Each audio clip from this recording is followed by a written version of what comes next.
Mic check 1 2 1 2. Yes, indeed. Load in. Oh shit. It's going down. Lady Kim is in the building. Kim McCoy is in the building.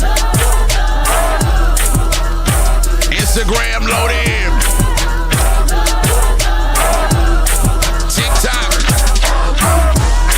TikTok tap the screen.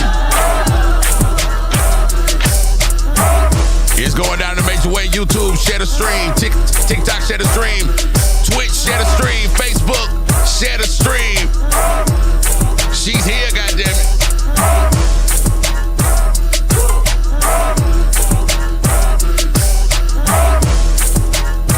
Lady Kim. Lady who? Lady what?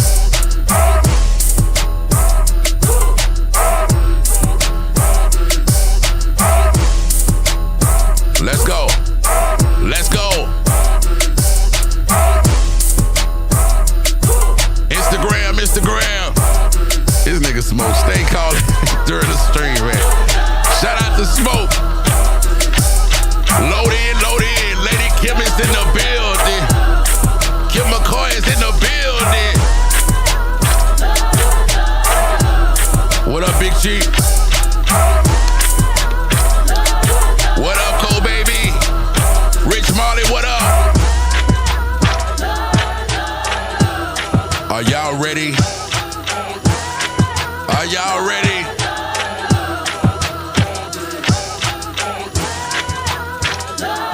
Here we go. I need y'all to put y'all hands together for my motherfucking dog, Lady Kim, a.k.a. Kim McCoy. Thank you. Oh, man, we got her in here. I'm in ya. Let's get it right. How you been, Kim? How What's you up, been, love? man? What's How you going been? on? We I've been doing good. Yeah. I've been good. Yeah, I've bro. been blessed. Let me say that. And you could tell because you got a different glow with you now, man. Like, Oh my! I got a different glow. the struggle is gone. There's no more struggle. Like, you glowing like a motherfucker right now. You heard me? Now, adversity is still here, but you still have to find a way to glow through adversity. I feel you. You know what I'm saying? I feel you.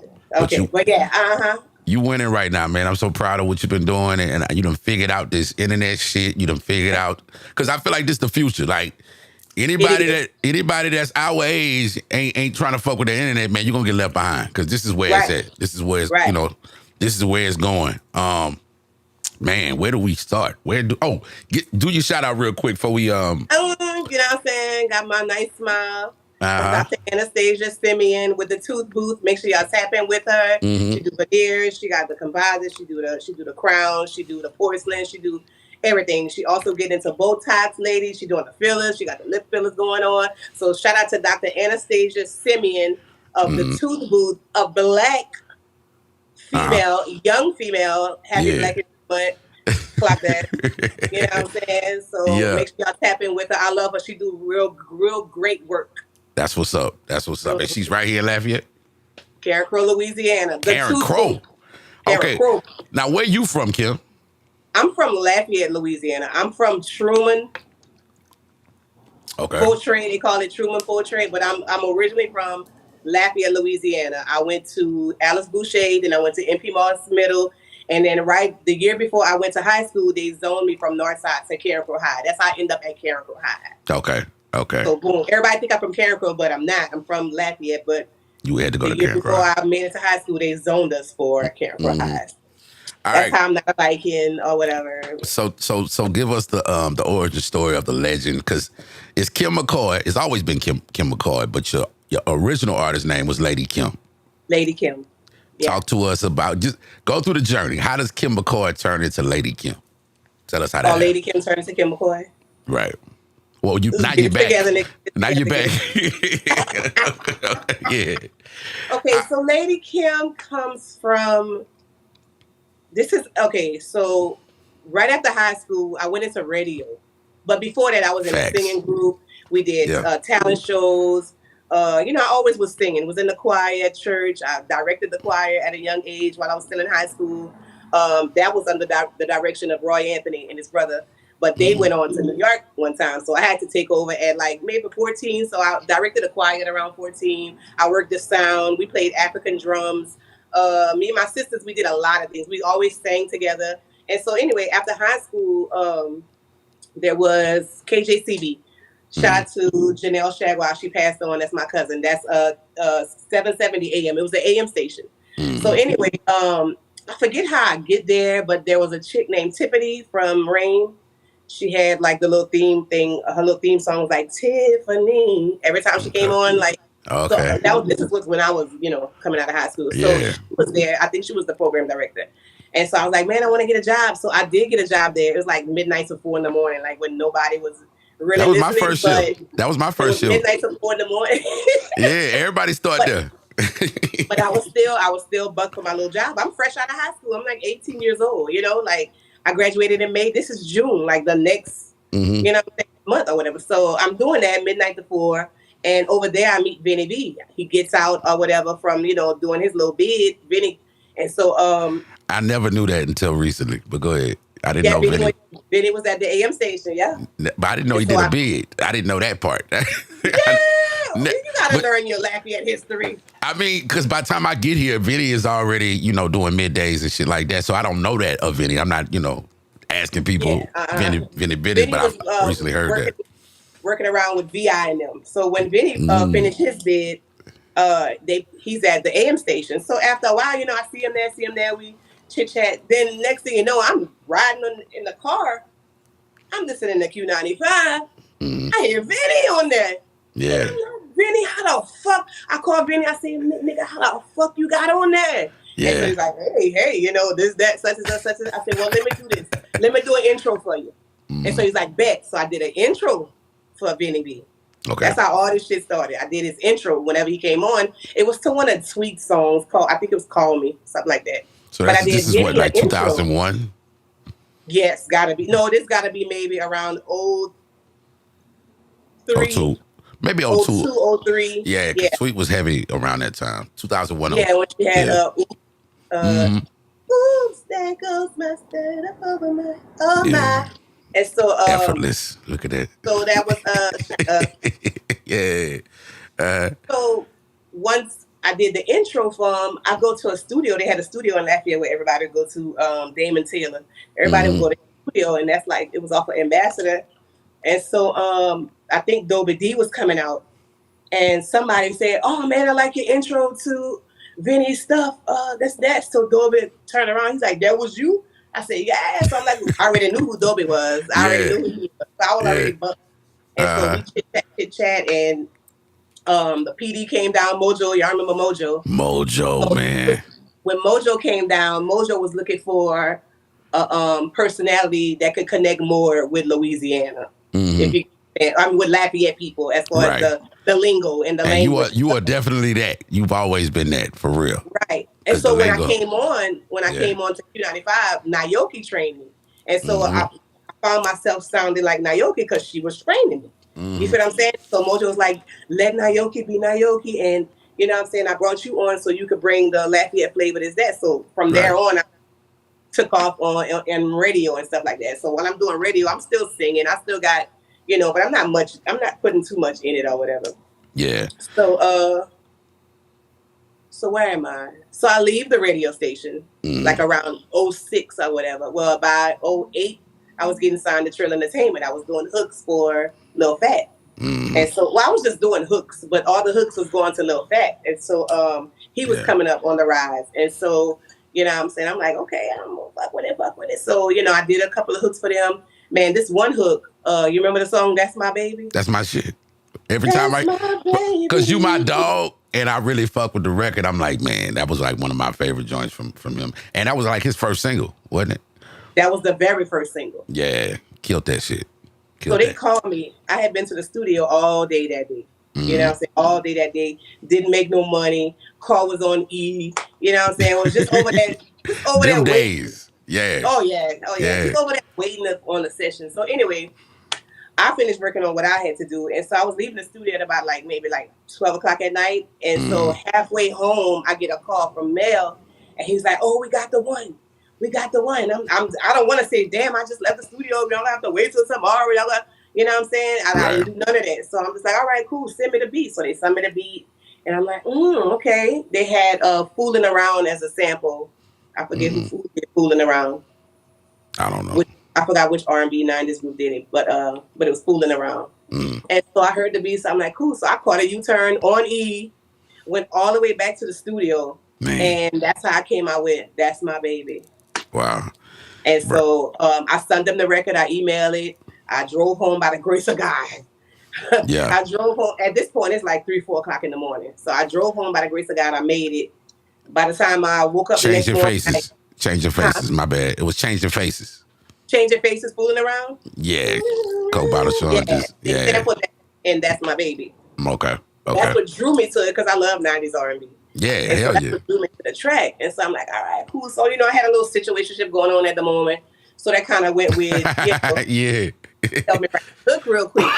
Okay. And so by the time I woke up the next morning, I got a text from Mel saying, "This the one, this the one, this the one." And they put it out, they ran with it. And so I fucks with Trill Entertainment. I do. Yeah, I love that for you back then for real, because they was so hot, man. It was like, oh, Kim really got a shot with this shit, and it was just so dope to see. You know what I'm saying? Because I don't know if you know this. Lady Kim is the very first person I ever met from Q95.5. Do you remember that day I came to the station? I was working at 107.9. I don't know what I went over there for, but you opened the door. Do you remember that? I do remember. Yeah, you were like was one it of the, in the control room where we recorded? You came outside. Like, you opened the door. You didn't come outside, but you opened the door and you said something to me. And I think I was looking for somebody.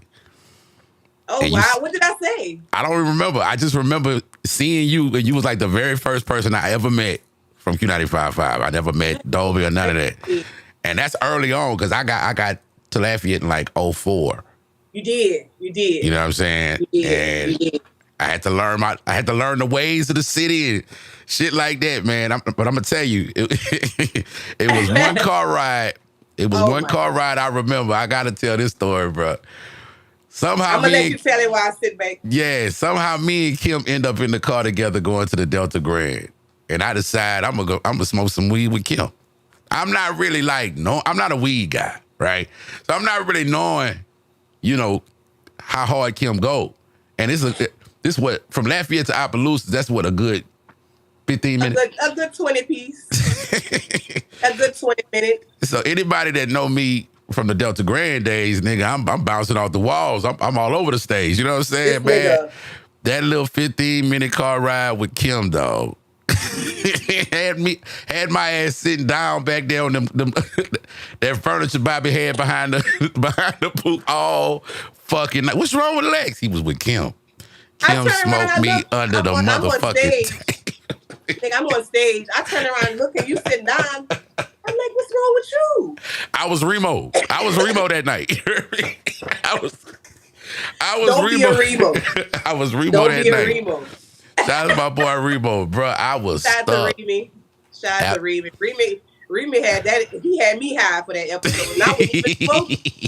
This nigga was like on cloud 10. Yeah, I talked to him. We gonna definitely run that back, but I had to tell that story because that was kind of like, remember you never really been a smoker. Nah, I mean I did when I was younger. I did. You would smoke, yeah. But I wasn't like, y'all on that new shit. You wasn't ready for. I didn't know what the fuck was in there. I just, it's Kim. Regular shit. I am regular. But you kept going back to back. I'm like, man, how the fuck she doing this shit? And I could barely move. Kim, you just regular like that with the weed, dog. And you know what? I can tell you another story. Me and Naoki actually smoked weed with Snoop Dogg one night. Okay. In Baton Rouge. After that, could nobody tell me nothing about the weed. But that night with you, yeah. Yoki was a smoke dog too. Yeah, can't fuck with it. Whenever you're creative and whenever you do creative things, like, I'm sorry, like most creatives, they smoke weed and or whatever else to get their creative side rolling.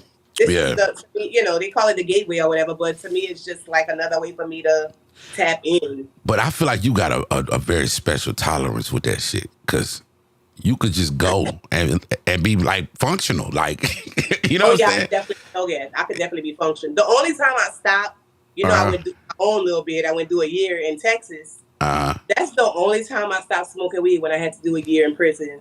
How did it feel to not smoke? It actually didn't feel like nothing, to be honest. Damn. Was it days that I missed it? Only early on in my juice. But as the year went on, it was just like, even when I got out, like I wouldn't, oh my God, let me get to it. It was just like, whatever. If it came, it came. Like I wasn't looking for it. Right. But when I hit that bit after a year, my, I was like, I had to catch a nap, and that's not me. Wow. Damn.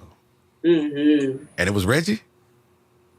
No, it was never Reggie. Okay, it was never Reggie. It was, why did you insult me? You just said regular, so I'm thinking, okay, what was like? I was a big Reggie smoker. The last time I smoked Reggie, we was at Dream Studios, and everybody was in the back. Everybody was smoking, and G-Nate was back there. And so whatever, I roll up. Shout out to G-Nate. Shout out to Nate Mandela. My boy coming home. You know what I'm saying? It's up. We miss you. It's shortage of real niggas out here. We miss that nigga. Shit, yeah. He was pushing a positive message before he went in, for real. That's what I'm saying. So they gotta let him go. You know, a man like that served God, he definitely won't. You know, he's gonna be out. And he gonna come home to a whole lot of love. I already know it. Know it. But yeah. And so anyway, we was back there, and I rolled up my Reggie. And they was like, they always join me at the studio with my Reggie. But this was the last day I ever smoked Reggie. He literally took my blunt out of my mouth and he threw that bitch. Threw that bitch over the fence and was like, no. Never again. So I ain't never smoked Reggie ever since that day. You should think about getting like a sponsorship. Like they got cookies in Baton Rouge. I really want a strand at the end of the day. Somebody said I can make my own strand, but I want the Creme de la Kim strand. I got a name for it and everything. I liked it. You was always good at that with your name though. Kim Possible and all that other stuff you used to do with your name. Like you was always dope with the branding of the name. What? All right, lady who lady what? Where that came from? What was the first time you thought of that? Because that was your catchphrase on the radio, right? That was my catchphrase on the radio. How did I don't know. Because that stuck. Like a motherfucker. So I might have heard it from, because I'm an engineer, so I record in the studio. I record all kind of. I've been recording niggas since probably 06. Like I'm still doing it now. How did you learn it?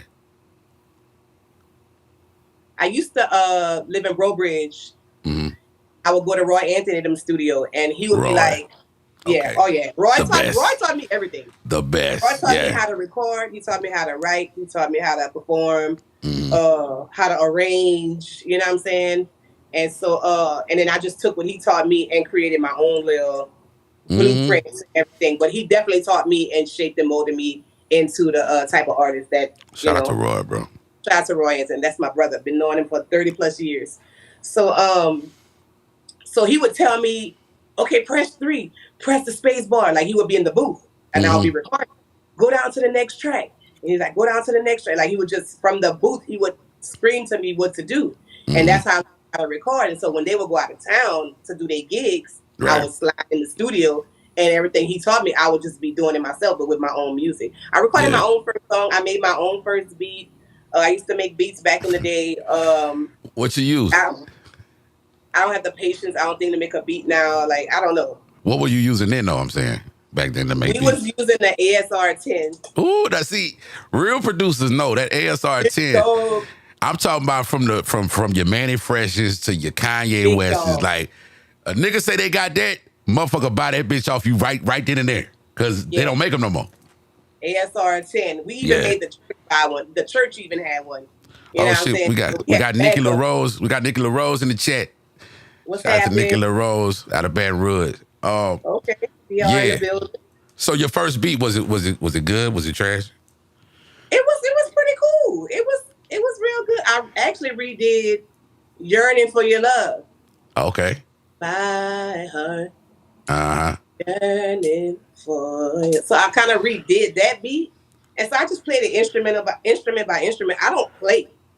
Oh, okay. But I could hear chords, and if we're recording, I could just add in, and it sound like, damn, this bitch got on there and But that's started playing, doing her Kim. shit. We got to, what we people like us, because I'm the same way. I say I don't play, but then you produce some shit, and they're like, damn, you did that? Yeah, I did that, but I don't play. You played that shit. You made it. Like, you know what I'm saying? We got to stop Yeah. downplaying it. And you probably Yeah, you're more right. of a self-taught person, right? That's why you You're think it that way. Yeah, You self-taught. exactly why I'm thinking that way. Yeah. I remember when I was in the band, I didn't know how to read music. You know what I'm saying? And I made it all the way to the first chair. And one day, the director decided to test me to see if I could read. This is what he did. I'm playing what we were supposed to play, and then he said, I got something new for you. Run that for your squad. And I'm like, nigga, what? Let's do a run through. You know what I'm saying? I'm trying to figure out the parts and all that, man. And they all knew I couldn't read. So they was mad I was in the first chair because they, hey, you can't read music. But so you memorized the first everything. Like, that's just how I did with stuff. So when you say you wasn't trained on producing, that's the same logic. Like, you hear the chords, you know what you got to play, and you just play it. So yeah, we geniuses around this motherfucker. I'm a producer, period. Yeah. Now, were you producing your early stuff? Because you had redid. It was one of my favorite songs from you. What was the name of that group that Bad Boy had? The Girls. You have a copy of that? No, I don't have it anymore. I was looking for it before the interview. Was that missing you? Bounce Mix Kissing You? Kissed it. That's it. That man. Did you produce that? I called Dolby. Dolby don't have the record. I think Mac might have that record. Damn. I think Mac Fair has that record. DJ Mac. Wow, Magnolia. Yeah. Wow, Mac, he got it. I think Mac has that track. Like he was the only other person with a copy. Yeah. And that's when we was burning CDs. That wasn't when email. Lord. Burning CDs, nigga. I really did. Yeah. We used to cut up like that. We was just looking for that song the other day. Was that a big record around here? Because I heard it like passing through. It went to New Orleans. It went all the way to. It went all the way to NOLA. Man, you could do anything, though, Kim. Like, real talk, yo. Should I redo it? Shit, yeah. To me, that's a Lafayette classic. Oh. From where I'm standing, that's a Lafayette classic. Were you around for of course you were around, the Cupid rise. Like, I'm talking about from when Cupid started off, because I met Cupid around the check your girl, check your guy era. Oh, no, I knew Cupid before that. Okay, so tell me about Cupid, that. I've been knowing Cupid since, like, we all went to different churches, but our churches would all get together. So we knew Cupid them through the church, me and my sisters. So we knew them then. But then also Cupid was in, we did all kind of talent shows. So Cupid he was in an R&B group before he was an artist. What was the name of that group? A solo artist. The name of the group was... Who was in it? A guy named Justin, a guy named Kesey. Okay. And they were so fire. They was fire with the harmonies. It was a bunch of them. It was like maybe 4 or 5 of them. Yeah. But and they were all going to USL. It was USL back then. It wasn't UL. USL. My mama graduated from USL. That's ancient, man. If you graduated from USL, you an ancient motherfucker. You know that. You know. Yeah, man. They was killing the show, the Kappa shows. They was killing the shows with his R&B group on campus, and so and we would all do talent shows. I had a singing group called 318, and so Back when that was the area code around here. Yep. Oh, that was the area code. That was our area code. Yep. Lake Charles too. That 318, nigga. Oh, y'all was 312. Yeah, because we both 337. Right. Okay. All right. Yeah. Mm-hmm. Then they split it up. But yeah, so it was 318 back then, and that was the name of my singing group with my sister Jeannie, and we had like a couple of friends, like Roy Anthony, little sister Darnell. She was with us. Then we had another chick named Nicole Clement that was singing with us. So anyway. Cupid first time not singing with the group, his first time going solo by himself, was whenever he featured on a show with us. We was doing Okay. Boy, you never find another love as good. Oh yeah, that was a banger. I started in radio in '96, so when all that stuff was happening. Oh yeah, I've been out here. Oh, nigga. Why Dobie calling me right now? Hold on, Dobie D about to get on this. Man, put Dobie on there. Dobie D, you live on the interview with Kim. What's good? Oh, I'm sending you, man, do your number now. You just gonna put my business out there? Mandoya, all right. Shout out to Mandoya. She on the podcast. What's up, Mandola? Yeah. All right, bro. I'm a text old boy number. Dobie D, that's my motherfucking DJ. Yeah, Period. Dobie D is the truth, man. Dobie Shout out to D, people, Dobie. DJ. What up, people? Why survive in this hard world. Oh man, Dobie over there with all that money him and Sam made over the weekend, man. Stacy over there. You rich ass niggas. I'm out here, man, scraping and scrambling. Dobie got marble floors in his kitchen, y'all. I seen pictures of it. I'm about to fix an egg sandwich, so you know it's real out here. Y'all go get your eggs while they still low. All right, bro. They still $1.99, so next week they might be $12. Go get your eggs. Yeah, with inflation, huh, bro? All right, bro. All right. That nigga crazy. Oh, yeah, I love Dobie. That's my dog, man. Dobie always looks. He one of the last DJs well, not the last, but he definitely one of the OGs that's still in the game and still killing. He is the DJ LeBron. Like Dobie been DJing since Jesus times. Like that nigga been out here. You heard me? He has been out here. He was DJing for that fish fry in the Bible. If you look close. Devious in there. And guess what? That nigga went in. Oh yeah. Yeah. That's my DJ though. But back on you. And the reason why I brought up Cupid, because I feel like the both of y'all have always been those voices. I don't know what the R&B voices were before I got here, but you and Cupid are synonymous as far as like just constantly putting things out. Because your consistency shout out to Cupid. Let's start there. Cupid, I'm so proud of that nigga, bro. That nigga, bro, hey. We giving you your flowers right now. Like, and I mean that, nobody bro. else from 337 that has done it like Cupid. No. On every stuff. Yeah. And he's so pure to the culture. Like he really is this. You know what I mean?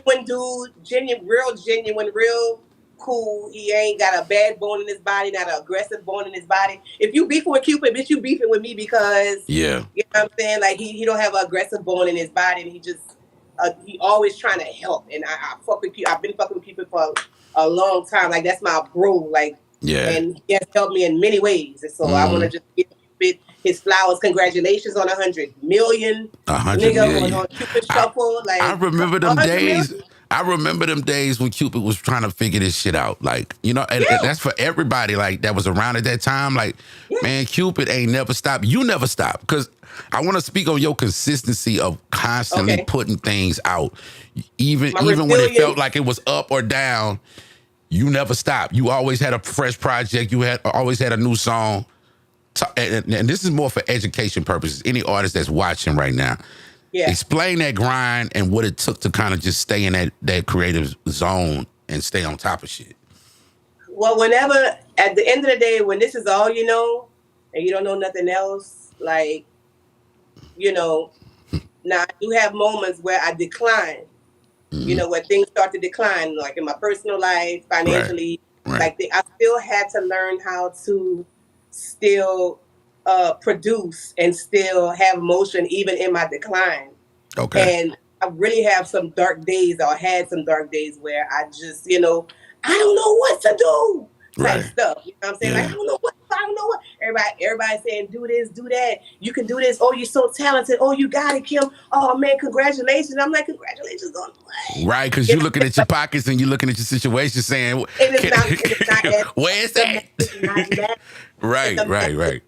Nothing, nigga. I'm like, you know, so everybody's telling me, you know, you're doing a good job. Keep pushing, which I really need that. And thank y'all for giving me that. Because some days I do lose sight as, you know, dang, what am I really supposed to be doing out here? And that's how an idea just come up. Like, well, why don't you just redo the King George? Can't stay too long.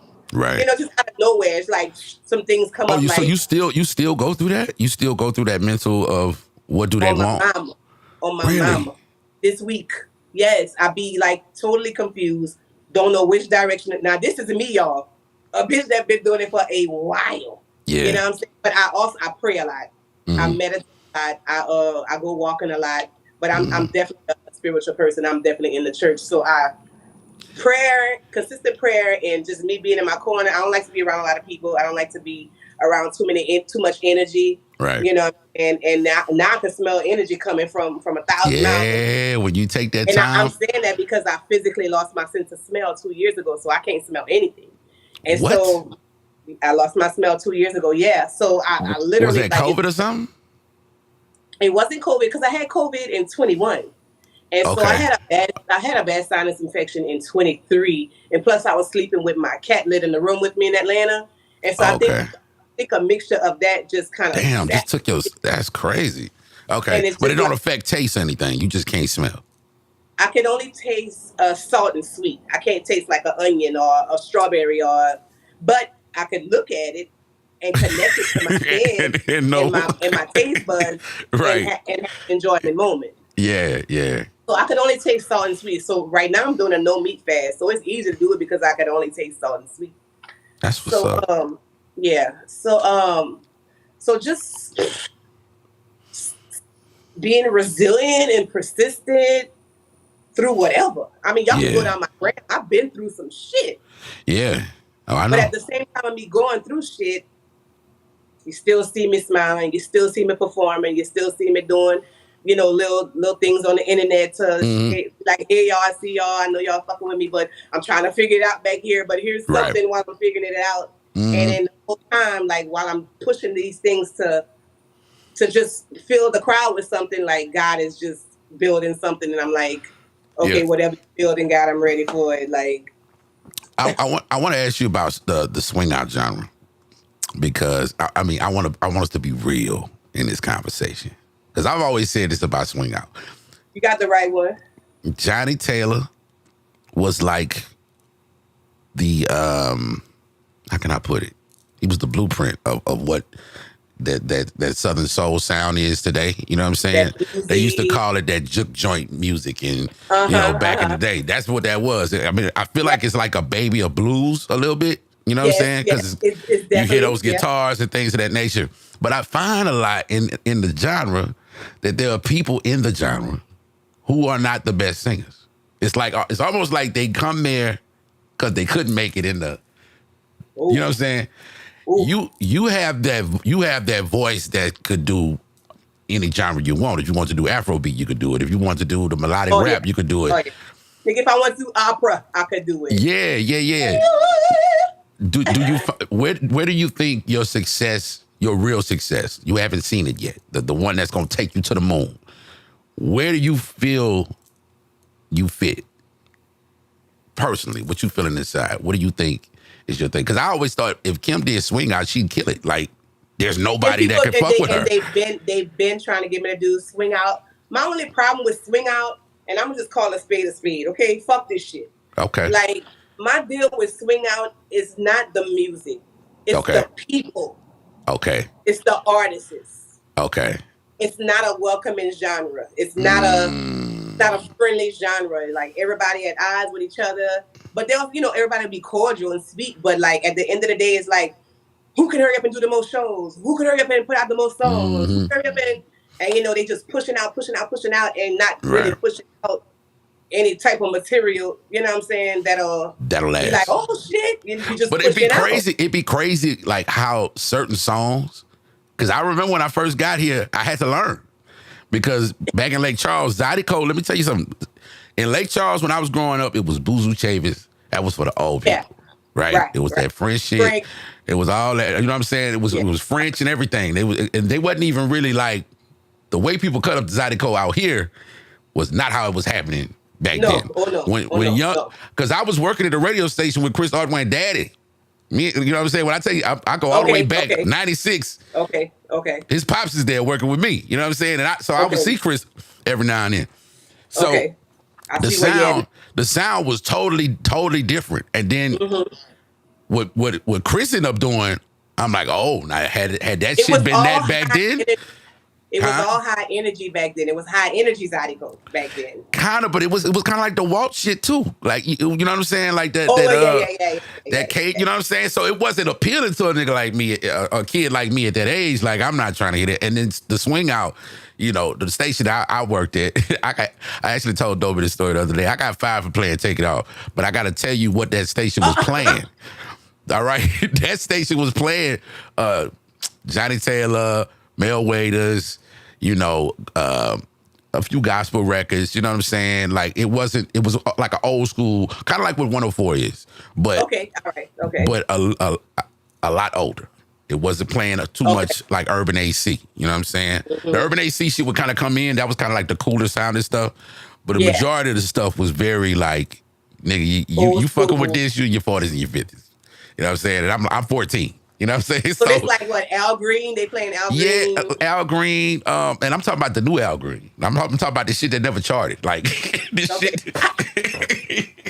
Don't nobody want to hear the new Al Green. We want to hear the old shit, right? But yeah, that's what was happening. So one late night, you know, I would sneak in. I was the DJ that would sneak in the records. You know what I'm saying? When Cash Money on they rise, I'm running that shit. When you know what I'm saying, Luke and them doing they shit, I'm running that shit. So UGK take it off, no brainer. This is what the people want to hear for real. You know what I'm saying? And everybody would tune in late because they know Lex gonna give them about 10 Fire Club records. Man, right quick. It wasn't late enough. The owner over there at the Civic Center with the mayor. And there's some kind of dinner going on. And guess what station they got it on? No way. It's no way. Nigga, Pimp, come on that bitch, take it off, chick, bitch. Oh, man, she couldn't get down. She couldn't get to that radio station soon enough, my nigga. Get that shit off my motherfucking radio. They call your phone? No, they came over there. Oh, I had a bad radio moment, too. I had a bad radio Tell moment. me about it. Tell me about it. Oh, my God. Oh, my God. So I'm never going to forget one Mardi Gras. One St. Martin Sunday Mardi Gras, right? Right. So we have a float. We had a float with the station to go to Mardi Gras in St. Martinville. So we go to Mardi Gras in St. Martinville. Now, at this time, you know, we taking Percocets, we taking large tabs, that, blah, blah, blah. You know, we up there. We taking jiggers. Like, it's just, you know, Lord, the back jiggers. in our day. I ain't saying to say turn the fuck up and we was real lit. Yeah. So, so I had a shift coming up that night, so I had to leave St. Martinville. So I'm like, damn, I wish I had a large tab, this, that. So my homegirl, I ain't gonna say fucking name. My homegirl, she give me a piece of, like, it's like a little football, but she give me like a little piece. She's like, yeah, this is like a large tab. So boom, I take it, I head to the station, whatever. I'm on the station, I'm announcing, they broadcasting live. I'm this and that. Nigga, I don't know. All I know is I woke up and like there was no music. There was nothing on. The phone lines were ringing. My cell phone was ringing. And I just woke up and I'm like, what's going on? Like I took it off auto to get ready to talk. And from the time I took it off of auto to get ready to talk, nigga, I fell asleep. Ooh, so dead air. Dead air, nothing, zero, zilch, at least a good 25 minutes. And they were broadcasting from St. Martinville. Oh, so it was a remote going on. They calling, you ain't answer. Oh my God. Dead air. Bro. Oh man, I felt that in my home. I was like, bitch, why you didn't? That ain't the same shit. That ain't the. I just had me fucked up with the broadcast. I struggled and lost my job, but that was just a moment. Like, back in Lake Charles, I used to get fired like every week because the lady loved me. Like, you know, whenever you dealing with somebody that's older and you a kid, I do fresh ideas. And they know you a kid, it's like, bring his ass back. They treat you like a little knucklehead. Yeah, call his mom and tell him come on back Monday. You know what I'm saying? So I got fired that weekend, but I was back working by that Monday. But that stayed happening. Shout out to Miss B, man. You always, I don't know, every station you went to, they fought for you to be there. Like every station you've been to, from what I remember, they always fought. Yeah, 107.9. If you was trying to leave, I always heard that they was like, nah, we need Lex. Like, give him what he needs. Yeah. But I was real puzzled whenever you left radio for real. And I was there's the story with that one, but we're gonna leave that one off there because we don't want to we don't want to bring up nothing that's going. We're gonna do that when I interview you. We're gonna do that. Okay, I got you. I'll give you that story. But yeah, man, radio. I mean, I got to shout out 107.9 because they definitely you know, that was different for me because I didn't know. Okay, I'm coming from Lake Charles and I see hip hop, right? So when I get there, That's what I'm expecting. You know what I'm saying? Right. I'm looking at the playlist and I'm saying, what the fuck is she doing in here? Let me get that shit out of here. I had a meeting with the like that's how I came in. You could ask Chris Logan. I swear to God, I came in that way because that's how it was in kind of Lake Charles. You could kind of move the list around. Oh, somebody calling? Yeah, that was Level. My bad. Shout out to Level. Shout out to Level, man. But yeah, they had to sit me down. They had to say, you know, I don't know how it was back home, but you can't, you know, the list got to stay the way it is. And I'm like, okay, well, let me ask you this. Why is Britney Spears in the list if we hip hop? You know what I'm saying? I was confused. You know what I mean? Right. And I'm not going to say exactly what they said, but it made sense. So then that's when I realized, oh, I'm not at a black station. It's not a cultured, right? Strictly cultured. And I don't think it was designed directly for us. I think parts of it was, and I think that was kind of the reason I was there. Mm-hmm. But I got it once they kind of broke it down to me what the station was. But man, my ups and downs with radio. I mean, I can tell you some stories, but I feel like people like me and you, like I said earlier before the stream started, man, that talent don't go nowhere. So as long as you continue to do what you actually are passionate about, your time gonna hit when it's time. You know what I'm saying? Long as you're consistent though, because if you stop, then how you gonna reach to that? How you ever gonna get to that point? And that's true. But again, I gotta say that talent will never go anywhere. Even if you stop, even if you fall off, even if you go to jail, the minute you start going back in that direction, I swear to God, it's gonna come back to you like it's gonna come right back to you. If that's your God-given gift, you're never gonna. You might unactivate it and have to activate it again, but it'll never leave you or whatever. And so I just thank God for my gifts and my many talents and the many things He blessed me with. He blessed me with so many things. I be so confused, like I don't be knowing what the fuck to do. So it's like, you know what I'm saying? One day I'm sitting there, I'm engineering, I'm recording somebody, mixing. The next minute I'm singing backstage for a band, like. Yeah. And it's all fun. It's all fun. I ain't gonna lie. It's all fun. It is all fun, but I go through this. I'm gonna ask you if you go through this. Like, we could do so much shit. We really could do it all and be great at all of it. But don't you ever feel like it be too much sometimes? Because I know I used to go through that to the point where I was like, you know what? I ain't answer my phone. Fuck everybody. I don't want to do shit. Like, being that because like, okay, let's just say if you focused on your career as an artist. As an artist. How far you would go so far? Think about if you was just focused on that. You didn't have to record nobody else. You didn't have to, you know what I mean? Like, even if I didn't have to record myself and I had an engineer. Yeah.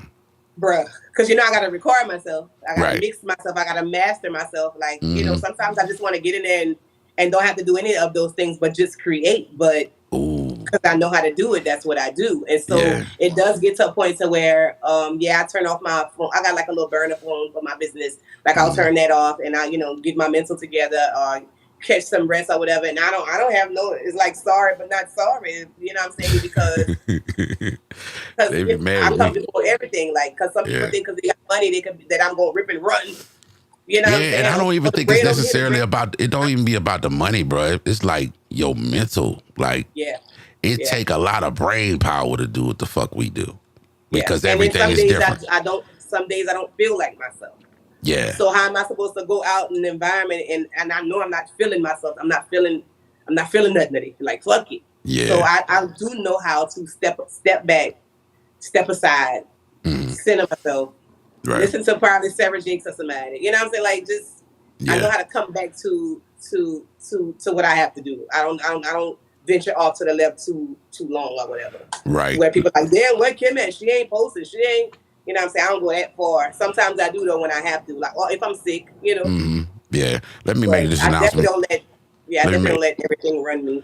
Let me make this announcement to the chat real quick. All right. If you are watching us on Instagram and the sound is going in and out, that's not us. That's Instagram. Go to Facebook or YouTube or TikTok.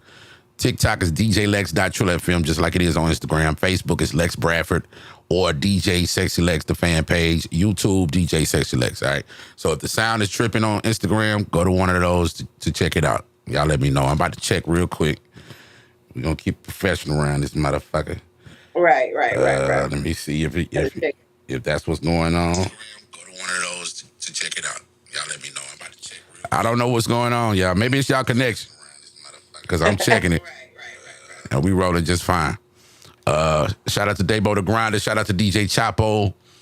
Who else we got up in here? Good. Mm-hmm. What's up? Kim, why you in the chat, Kim? Why do I see you in the chat? I'm in the chat because I'm liking it. Oh, the more likes you get, the more you get in the algorithm with your live. So I'm fresh with all this. Now, I've been doing the interviews for a minute, but I just recently started saying I'm gonna just do them bitches live because I like the interaction. Oh yeah. It's way more fun, and the time goes by. What up, baby? In the green. I definitely like that you're going live with it. Like this is more modern. This is more. Yeah. But if they like it, if y'all keep hardening it, then other people are gonna get drawn into what's going on. Or whatever. So y'all keep liking up the live on everything. Appreciate that.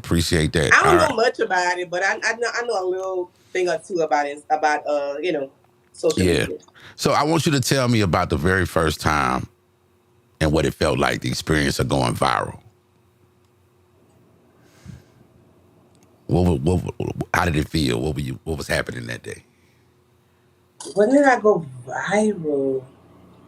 Okay, there was this one viral moment that I remember. I had started doing the balloon releases. Right, that's what I'm talking about. Balloon releases, yeah. Nigga, I was everywhere. I was rooting for you. I was like, "Ooh, keep on." Lex, I was everywhere. I was everywhere. Uh-huh. You know what I'm saying? Like, had me everywhere with the balloon releases. But there was one in particular that one day I just posted on. I posted it on. I had never posted them before. That's how I started. This one.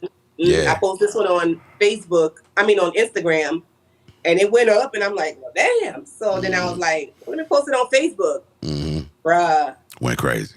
I had at least maybe 200 people in my inbox asking how much do I charge for that. Like I even posted it one day. Like I'm like, look at me, and I was just scrolling the page. How much do you charge? How much? And it was like, and it was from one. It was from I forget the girl name. Raquel, maybe. Rest in peace to Raquel. It was her balloon piece. And I forget where we were. Maybe in Esterwood, somewhere in Louisiana, Louisiana. Right. And so it was hers. And so I just posted it on Facebook and it went up. And I'm like, yeah. And so when I did it on Facebook and it went even more crazy, I got 120K followers on Facebook from that. Yeah, man. And so on that day, I felt like, because the song was at least 12 years old, so I felt like at that moment I was finally being seen. And that's the insane part, because you think about how the process was back in the day of how to get on. You was checking all the boxes. You was on radio. You had a situation with Trill. You had all these things that should have, catapulted you from here to there. You know what I'm saying? But this internet shit shows up. And I'm going to tell you what it remind me of. The Bet You Won't.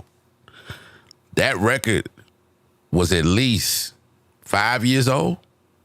Bet You Won't? Yes. We had played it before in the club. Yeah. They did not react that way to that song. That was on Bet You Won't. Yeah. But I'm saying it wasn't like, that song and the dance and all that shit made it on Jay-Z's 444 shit.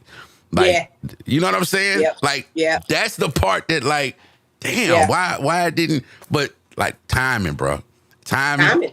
And the way God seeing that shit, how it's gonna go.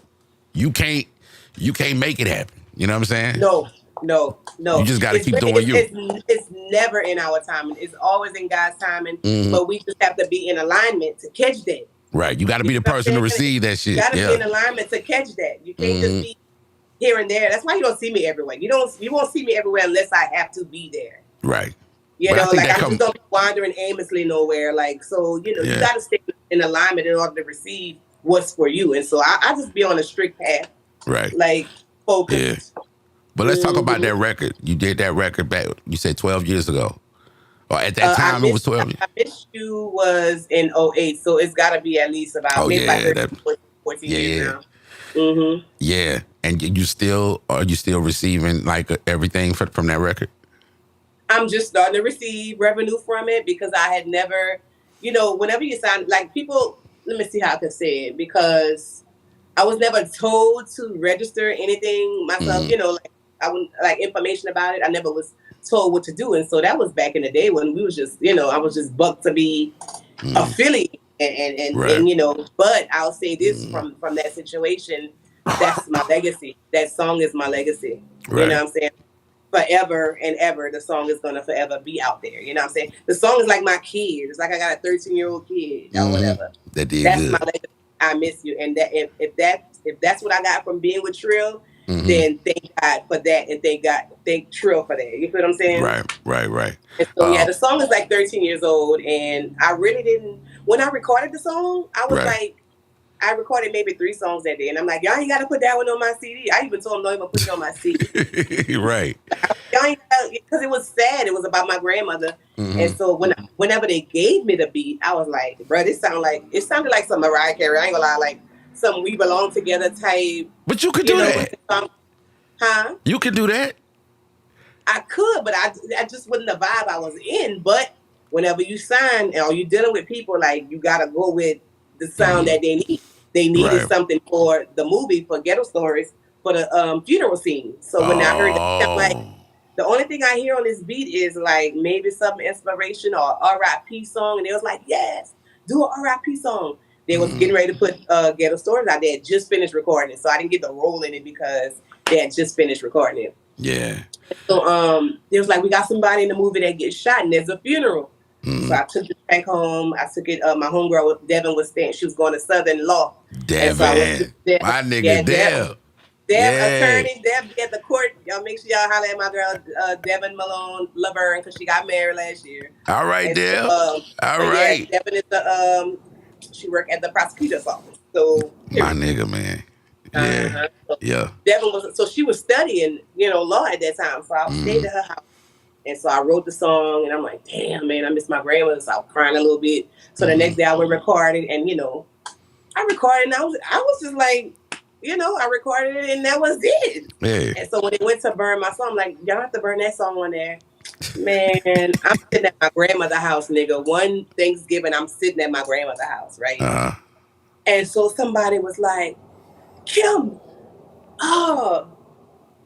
you in a movie or you on something is like your song on a movie. So I'm like, what? Huh?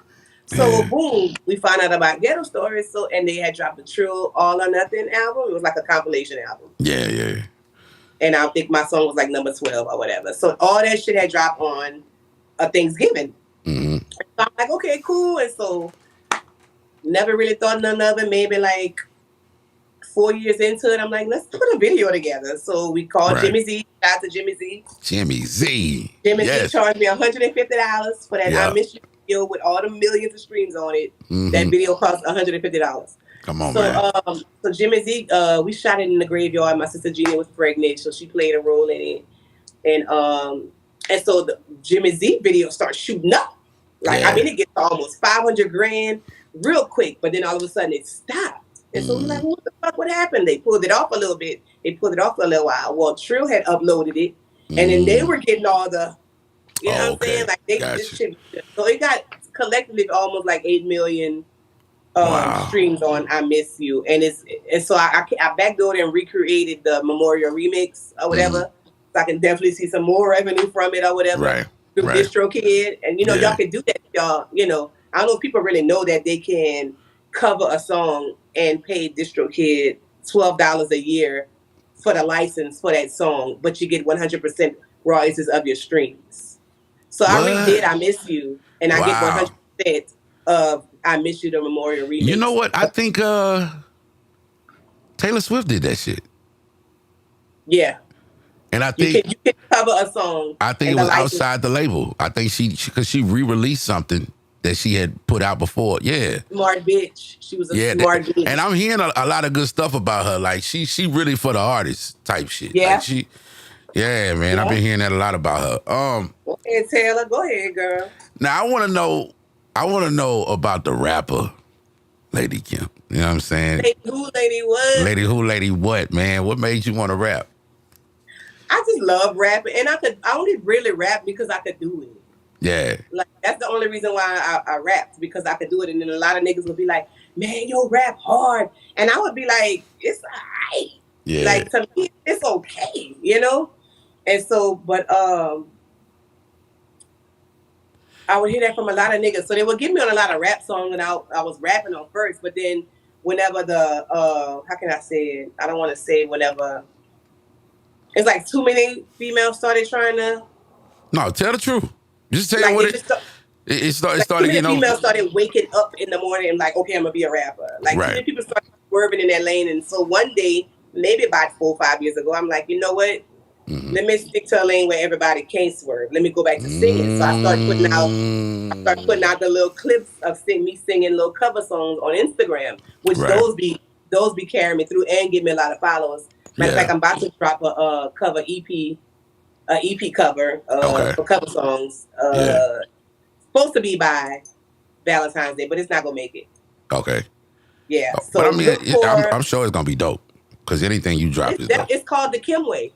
Yeah. It's called the Kim Way. That's the name of that. That's the name of the EP cover. I like that.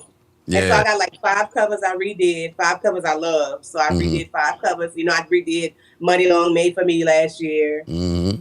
I redid that for Valentine's Day, and then I did King George Can't Stay Too Long at the end of Black. And so that's blowing up. Like, that's giving me gigs now. Yeah.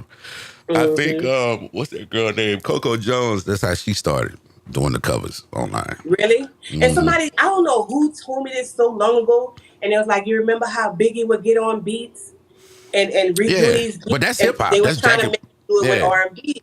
And I didn't understand it back then, but I get it now with social media. Yeah, it's like a jacket for beats type deal. And I always try to find a way to make it my own. That's the Kim way. The motherfucking But that voice you got, man, it's just it's silky smooth. I swear to God, I've never heard Kim, not one bad note ever. Not even like out of pocket, out of key. Like Kim is a dog when it comes to that shit, man. Who were some of the people that you looked up to as singers coming up? I grew up on Mary J. Blige, Faith Evans. But you know what? You said Mary J. I gotta say this. Mary don't always sing on key. I'm saying some shit I shouldn't say. You saying it. I ain't saying it. It's the truth though. I'm looking to work with Mary. Go listen.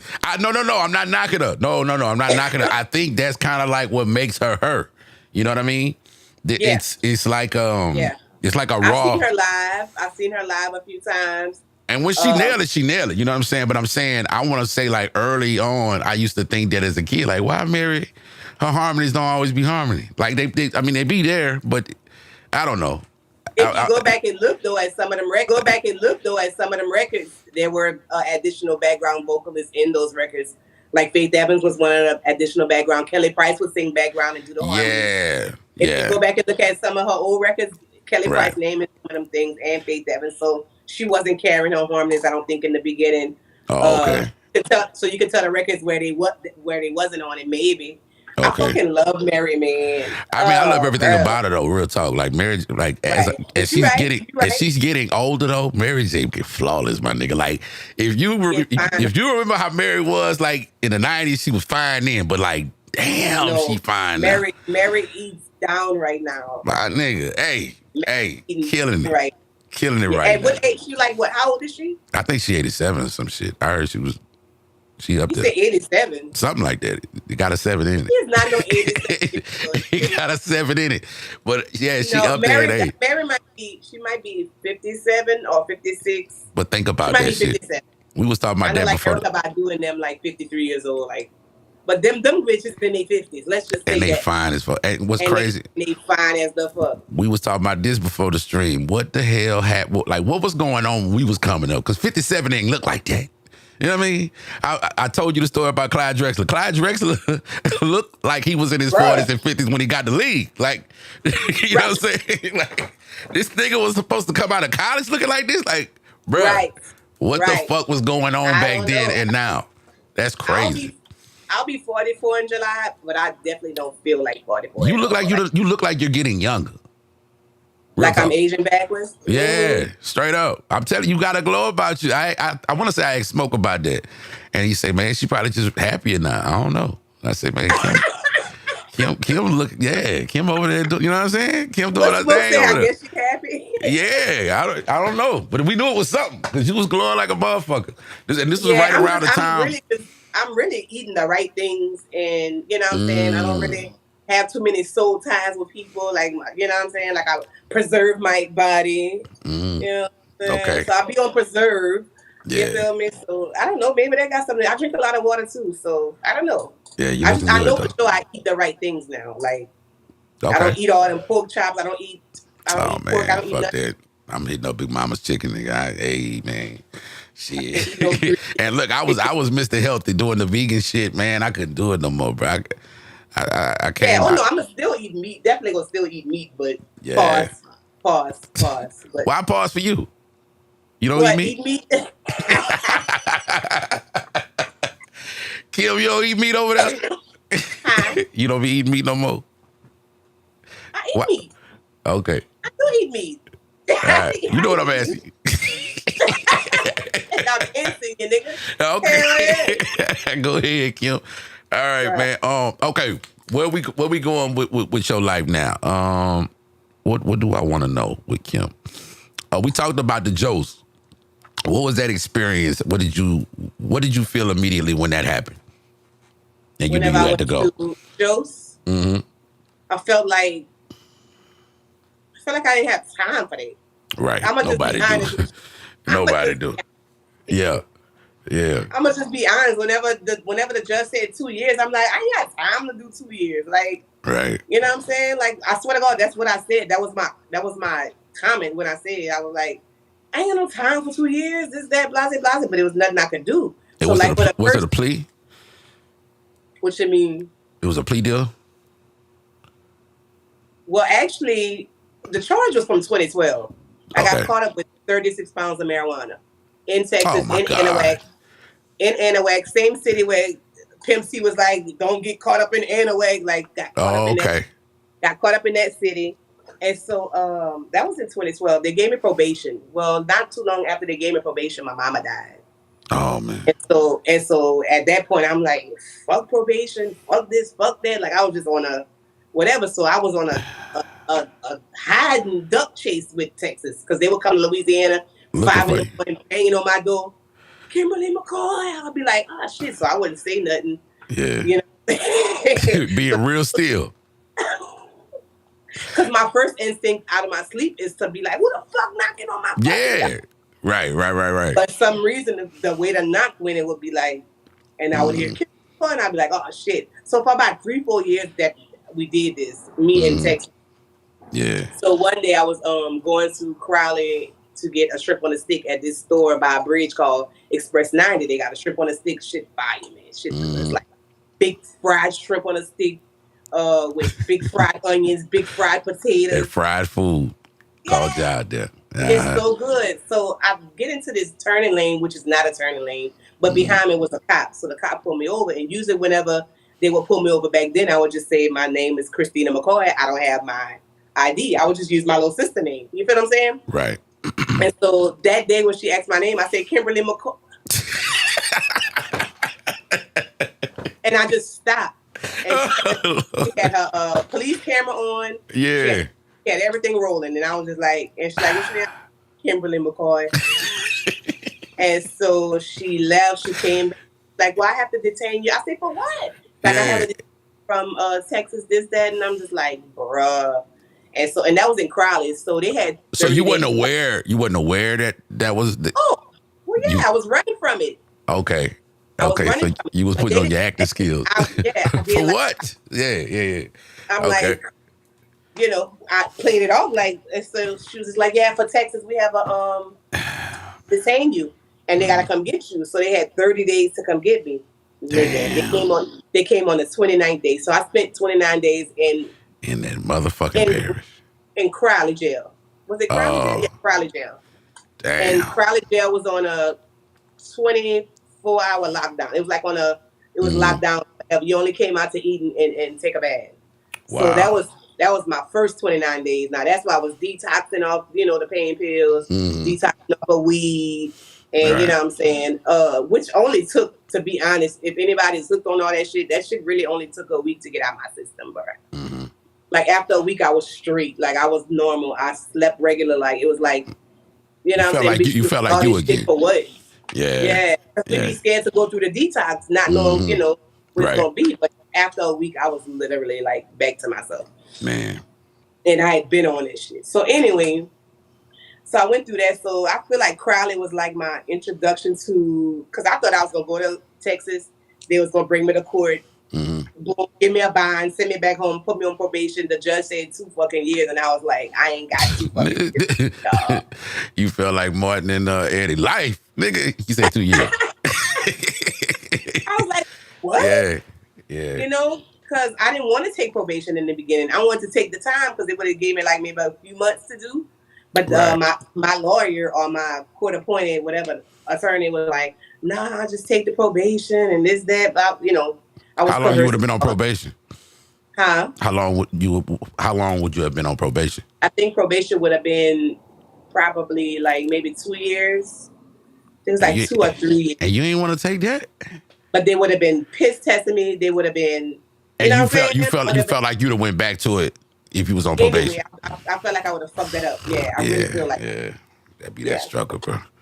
And so, so yeah, I went through that, and then I got to Texas, and I went to 3 units. I'll say probably the middle of my juice, I was like, I see why I'm here. Some things happen in our life to slow us down, and it's all a part of the path. Even though it's very inconvenient, you know what I'm saying? It's necessary for the greater, the bigger part of the story. Yeah, I was able to sit back, think about everything. Certain people I was hanging with, certain things I was doing. Like I got to sit back because all you left with is your thoughts whenever you go to shows. Right. They didn't let us listen to the radio. I didn't know what was popping. All we could see was going. Like you really couldn't. And so one day they had when I got to this one unit, they put us in like segregation or whatever. So they had all our names on each cell or whatever. I'm Kim McCoy. They had whoever was next. They had their names. They had all kind of people. Well, they had the girl, who came out and she was giving everybody I guess they trades or however it was. She saw my name tag, and so she was like, "You Kim McCoy?" And so I'm like, "Yeah." And I'm like, I want to say, "You see my name on the outside our door?" And so she was like, "And you from Louisiana?" And I'm like, "Uh-huh." She's like, "Baton Rouge?" I said, "No, Lafayette." She said, "I remember the last day." And I was like, oh my. Wow. And it's the middle of my juice. I hadn't sung for nobody. I never told nobody I could sing. Right. I never told these girls anything about me, ever. Like, no you matter found a fan in there. No matter which unit I went to, I never said nothing about me singing, nothing about me being I never said nothing. I was just an inmate. Yeah. Yeah. And so she started singing my song. I just bust out laughing. I'm like, oh my God. By the time I came out, the segregation or whatever, into the population, the guards knew who I was. Well, oh, we love your song. We did that. Like, it was just like, what the fuck? Like, I went through almost this whole half a time without nobody. Right. But see, that's the universe. I was like, bitch. Yeah, that's like, Even in the midst of all this shit, in the midst of sitting in limbo, they still gonna know who you is. Right. You know what I'm saying? Right. And so every now and then I would go outside and they'd be like, sing something. So I would sing something. And so, but that's what kept me from not going outside because I didn't want to sing. I didn't want to be, I didn't want to be that. You didn't want to be R. Kelly. R. Kelly out there putting on show. Hey, how do you feel about that? Because I already see it. I already see it. When R. Kelly get out of jail, that first show gonna be so fucking huge. Fuck what he did. We need to hear them bangers. What you think about that? It's gonna be off the chain. I don't have no issue with R. Kelly. You know what I'm saying? I never did. Like, and then not only that, his personal life is his personal life, but his music, they can't take away his music at all. Like, this nigga is a hit maker, point blank period.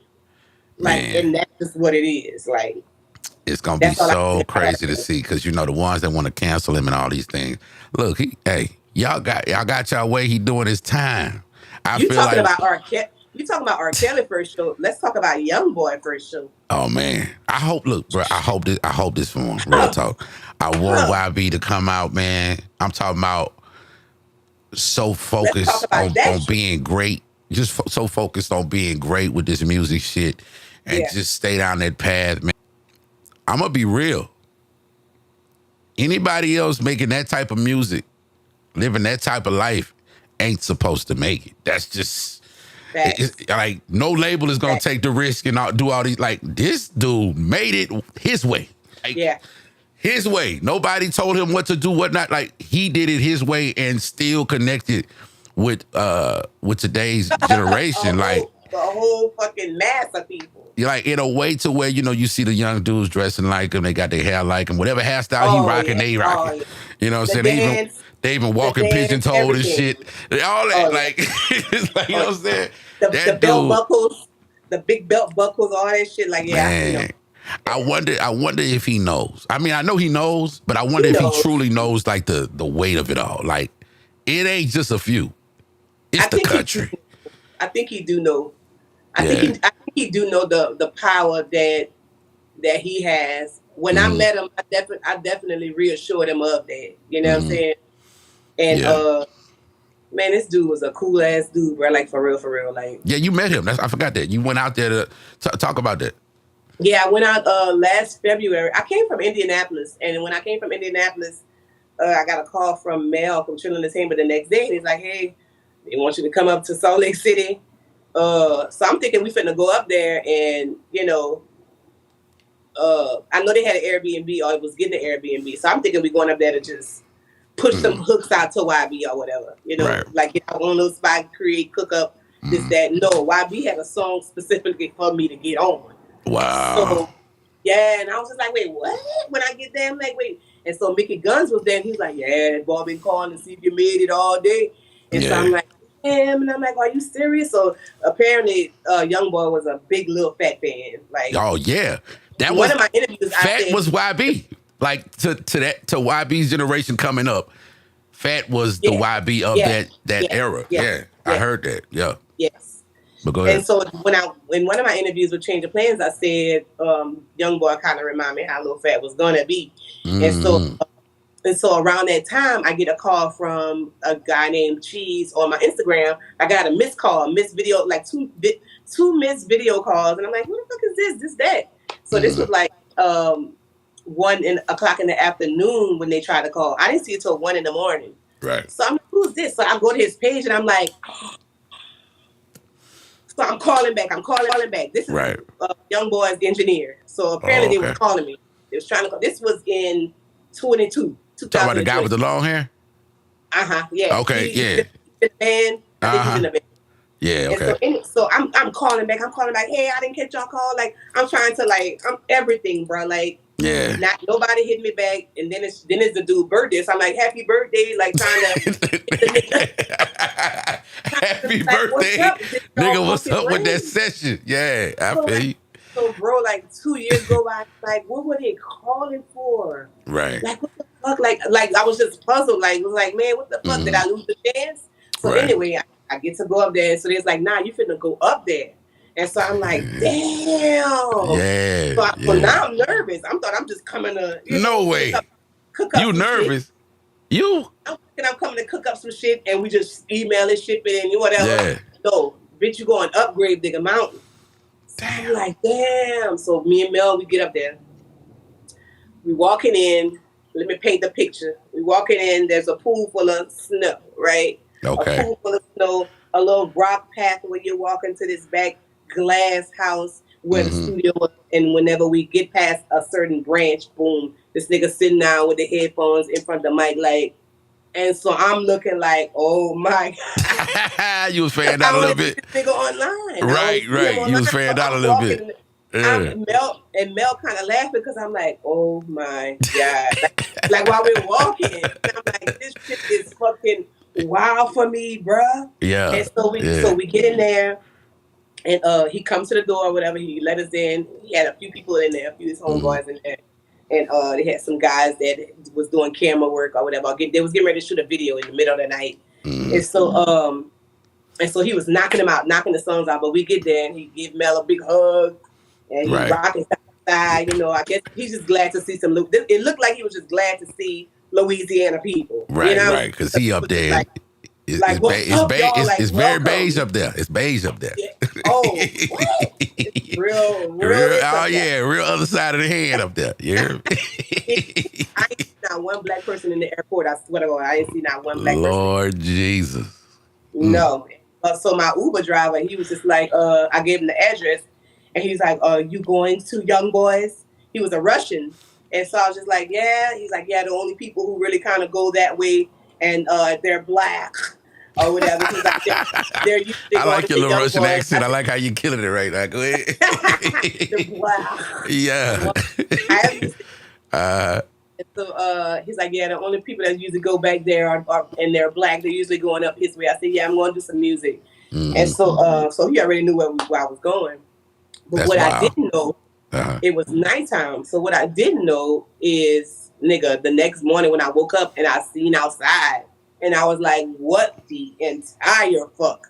It looked like a postcard with ice mountains and snow everywhere. It was just like, so the drive up there, I missed the whole scenery. So I didn't know where, man. It looked like a country road, to be honest, that night. Right. So I never got to see it. I just know we went up the mountain that night to his spot. Like, to his house. So he really lived on a mountain. That's crazy. I didn't know he really lived on a mountain. So it's a mountain. It's at the top of a mountain. That's crazy. With white security guards, not security guards, like men in army gear, like soldiers. Yeah. At the bottom of the mountain. I'm talking about like with fur jackets on, like this shit was wild. It was like a movie. Damn, bro.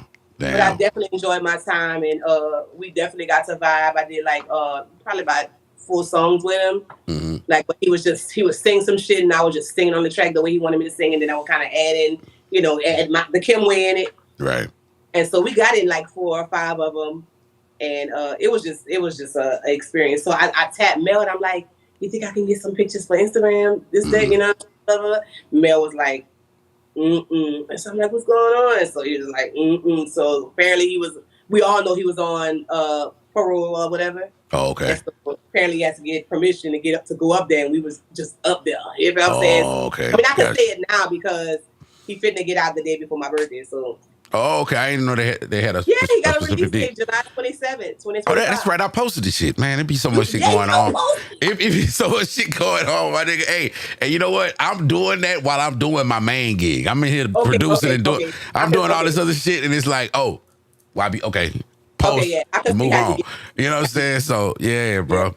Let me ask you this, Kim, because you had so many opportunities, like major opportunities. Mm-hmm. Have you ever had a manager? Never had a manager. That might be that might be it.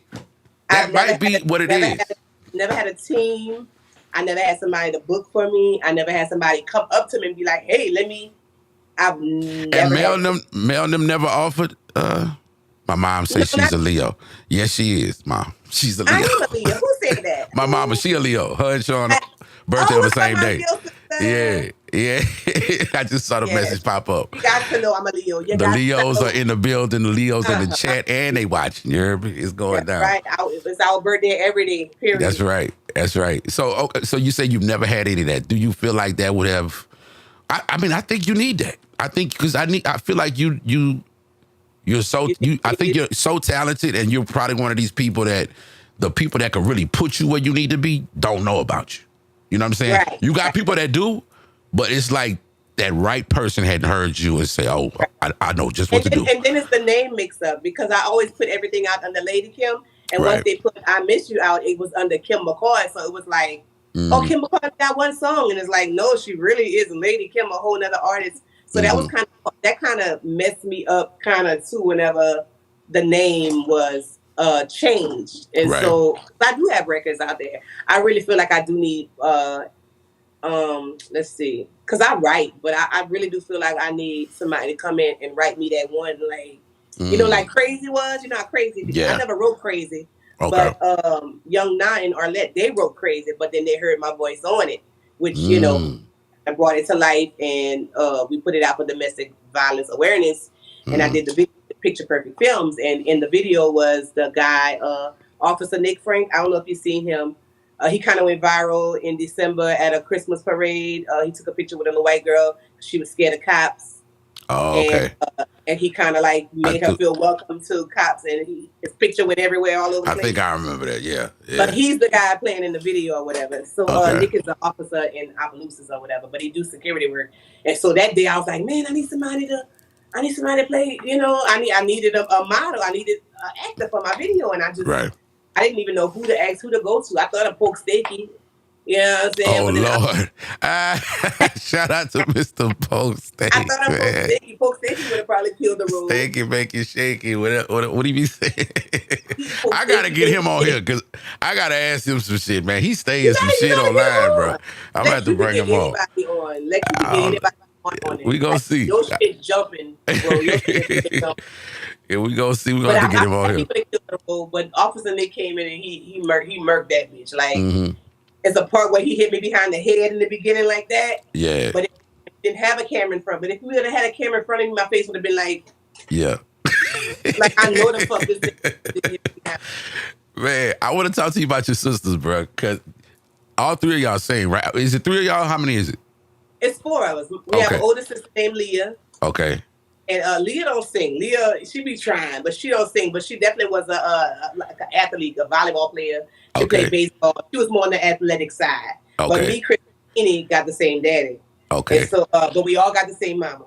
Okay. And so it's my sister Leah, then Jeannie, then me, Kimberly, and Christina, my little sister. And so my mom had another baby in '87, which was stillborn. Like it kicked all the way to the hospital, and when she had it, but it was another girl. So it was just like, oh, man. Yeah. God damn. So we don't have no brothers. We got, half brothers from my daddy's side. Yeah, when I look at you, Christina and Jeannie, I always, in my mind, y'all like the Lafayette Braxtons to me. Like, and I mean, I don't know if other people see it that way, but like when I look at them, that's what I see because I know that everybody sings. And I be so hard on them. And I'm sorry, sisters. Like, I be, whenever they're like, let's sing together, let's sing. And I be like, nah, because y'all can sound like y'all in the choir. Y'all not going to round your tones. Y'all not going to, like, coachy mode and just like, nah. And so, but when we do come together and I be like, oh, man, my bad, bro, for acting like that. Like, you know, like, for real. But so, you are a leader, though, because I remember when you put the girl group together, like, nobody was thinking about doing that. You know what I mean? Nobody was thinking about that. And you went and found these people and put them together and it, like, made it a thing. Not to get off your sisters. Finish talking about your sisters and then we'll talk about the group after that. But go ahead. Finish about your sisters. And so I be hard on them, but so we did a song maybe about a couple of weeks ago. My sister Jeannie was trying to get us to sing together. Jeannie. Yeah. And so she lived in Texarkana. I had a show in Texarkana the night before with Peter Jones. And so the next day we trying to leave because the weather is looking real fucking frightful in Texarkana. So I'm like, we got to get on the road, bro. I don't like to play on the road. I don't play with the road at all. Anybody know me? I beat the road and get the fuck where I got to get, and that's it. Yeah. So I'm looking at the weather, and she's like, let's sing something. So I'm like, nah, because y'all going to be off. Y'all going to be sounding like men. Like, I'll be, just trying to say whatever. Lord. Like, so she's like, oh, come on, man. Like, just this, that. So we get ready to do it. She's like, well, I should put my lashes on. I'm like, there's no time to put lashes on. There's no time to, you want to sing? Come on, let's do it or whatever. And so be obedient. You know what I'm saying? Like, you just never know who needed to hear that song that I needed to hear that song that day. You know what I'm saying? And so He'll Take the Pain Away by Kirk Franklin. And so back though this week, somebody else reposted it. Carlos Charles reposted it, but then he put some keys to it. And so I'm like, so I hit him up. I'm like, well, since you put the keys to it, we might as well rearrange it and record it. Yeah. And so my sister Jeannie gonna come down next week and we're gonna record it.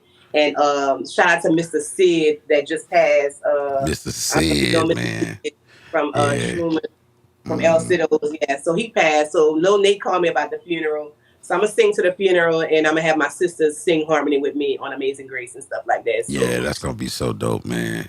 Yeah. Shout out to Big Sid, bro. I met him a few times, bro. He a funny motherfucker, boy. A lot of us in Truman, we did not grow up with fathers, bro. We did not grow up with daddies in our household. Mr. Sid was that man to fill that void for us. Like he told us when we was fucking told us everything. You know what I'm saying? Mm-hmm. And I'm just honored to be able to sing at his homegoing service, man. We gonna definitely. Yeah, and he stayed in that community. He, you know what I mean? The everything, like it was just real solid guy. And so I saw a post somebody said he really bought the block before niggas was talking like that. Like he really was on that type of time. He did. You know? Not only that, whenever he was stupid in front of his store, that man would come out with his shotgun. He wasn't playing. Everybody. When Sid would come out with his gun. Yeah, man. Everybody. He didn't play in front of that store. Yeah, bro. That's what's up. But yeah, man. So me and my sisters, we gonna get to. Everybody been asking about it. Even Big Boomer, like, when y'all gonna do something? When y'all gonna do something? Yeah. And so, and it's me, because I hold the key to everything, to the recording, to how to. Right. It's me. It's like you Tony the crew. Huh? I said you Tony of the crew. I say y'all the Braxtons. You Tony. Tony Braxton. Yeah, you hold all the keys. Diva South, man. Diva South. What made you want to put that together? Well, at that time with Diva South, let's see, I can't even talk. I think I was coming off of the situation with Trill when Diva South happened. Mm-hmm. Like I didn't know what to do. Like things were just kind of dying down. Right. And so I did a song, and I was like, well, let me put some females on it. Mm-hmm. So I put the females on it. It's a record called. It was the Big Meat freestyle. I think okay. It was that beat. Man, but, he going through it right now. Shout out to him. Like a bunch of porn star names we were saying in the hook or whatever. Oh, I think I do remember that. Yeah, I think I do remember that. Ice Doll wasn't a rapper, so she started rapping with us then. They were all pretty much just brand new, girls, that they sounded good. Yeah. And so I put that together, and we was hitting all the clubs.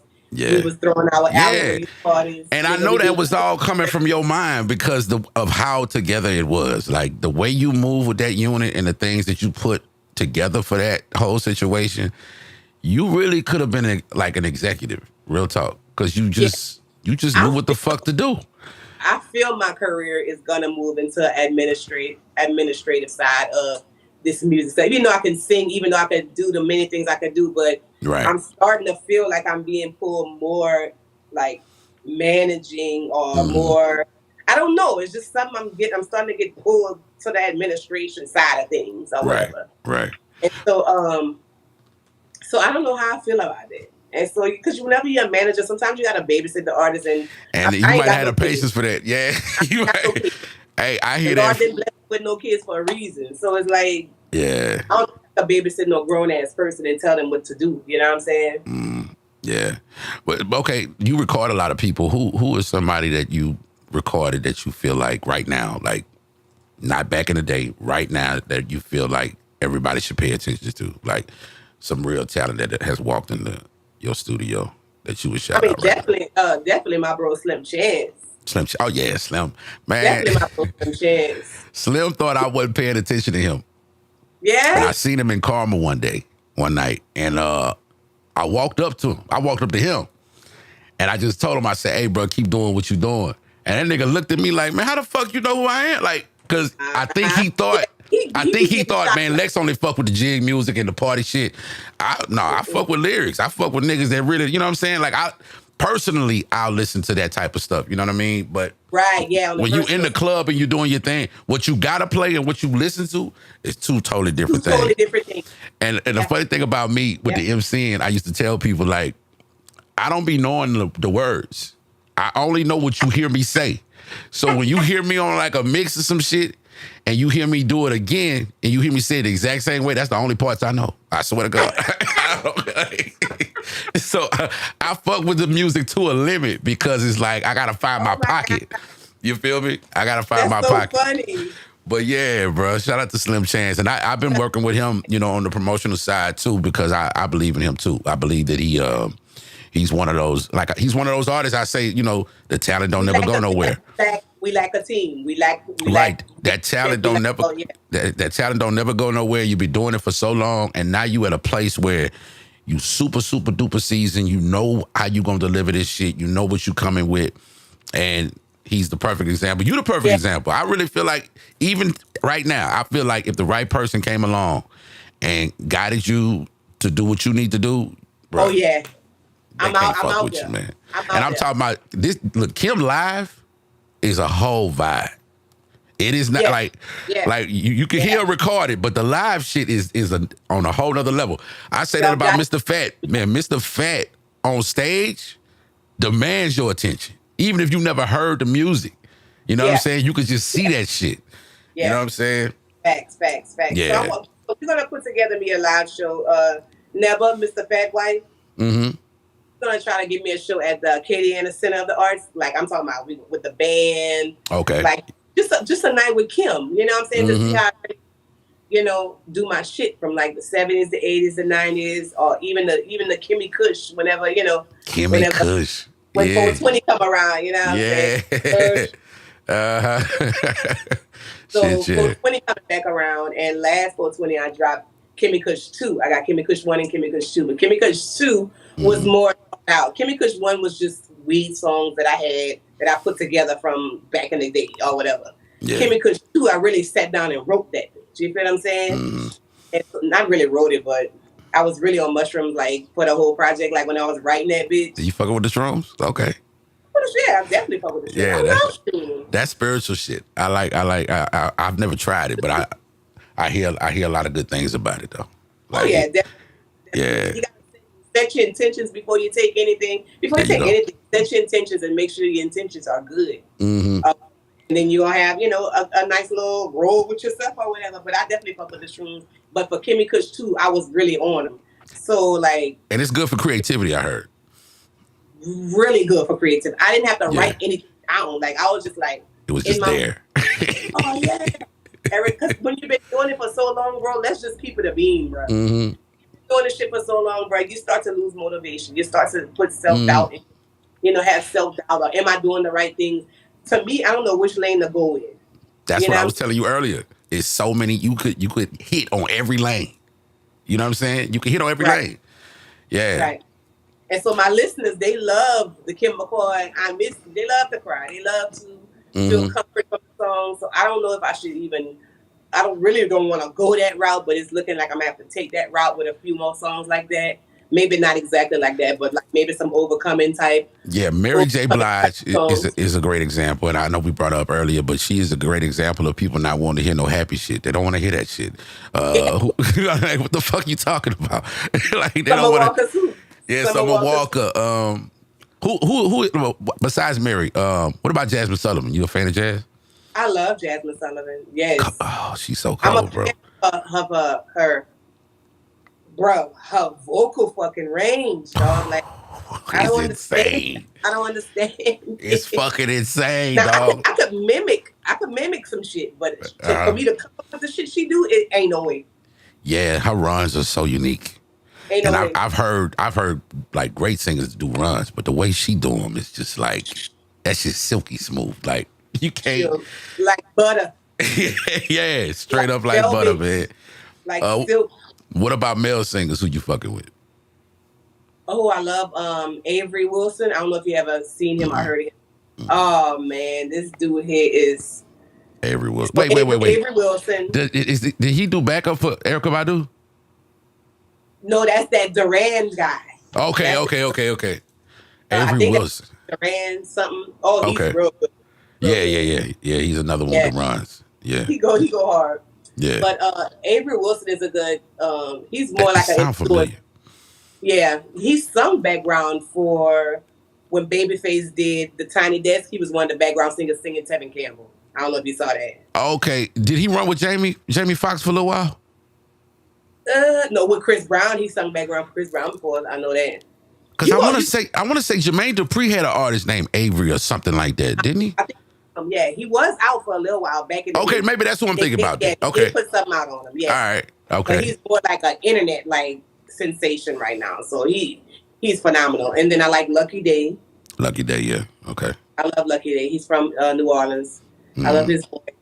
Mel Singer. We got Beaky Badass in the chat. What up, Beaky? Beaky, man. Hey.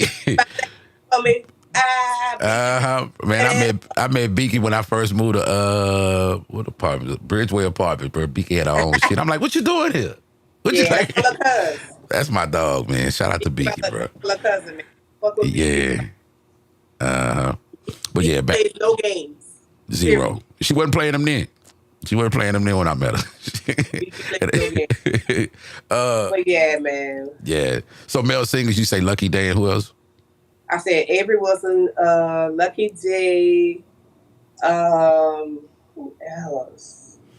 I like a lot of old school shit, man. Like I like a lot of 90s R&B type shit. Yeah. But I love how Wanya Morris kids, I listen to their songs too. Okay. You know what I'm talking about? Yeah, I know you're talking about. I've seen a few clips of them. Yeah. So I be really fucking with some of their shit too. But between Lucky Day and I don't know, I be listening to old shit like Mint Condition and yeah. But see, bro, like one day you might catch me listening to what's the song? You send me swinging, like some shit like that. Man. But then the next day I'll be listening to Rob 49. Like I'm all over. I want to ask you about the texture of that music, because nothing today sound like that. And I'm talking about you would go to I'll say maybe not as successful groups or singers from that time. Man, that shit sounds so rich. That shit sound like they. If you compare that shit to this digital shit, it ain't hitting the same, bro. At all. And this was when analog. Yeah, that's what I'm saying. This is all analog shit. That shit got a whole different sound to it. Analog is the opposite of digital. If right. You don't know what real. You dealing with reels and all that type of stuff. ADAT tapes. I was in the studio when they still had ADAT tapes. Nigga, right? I was out the radio station I worked at in '96. Back when I started, we had the cart machines. There wasn't no computer in the motherfucking room. Everything you heard, we had to play that shit.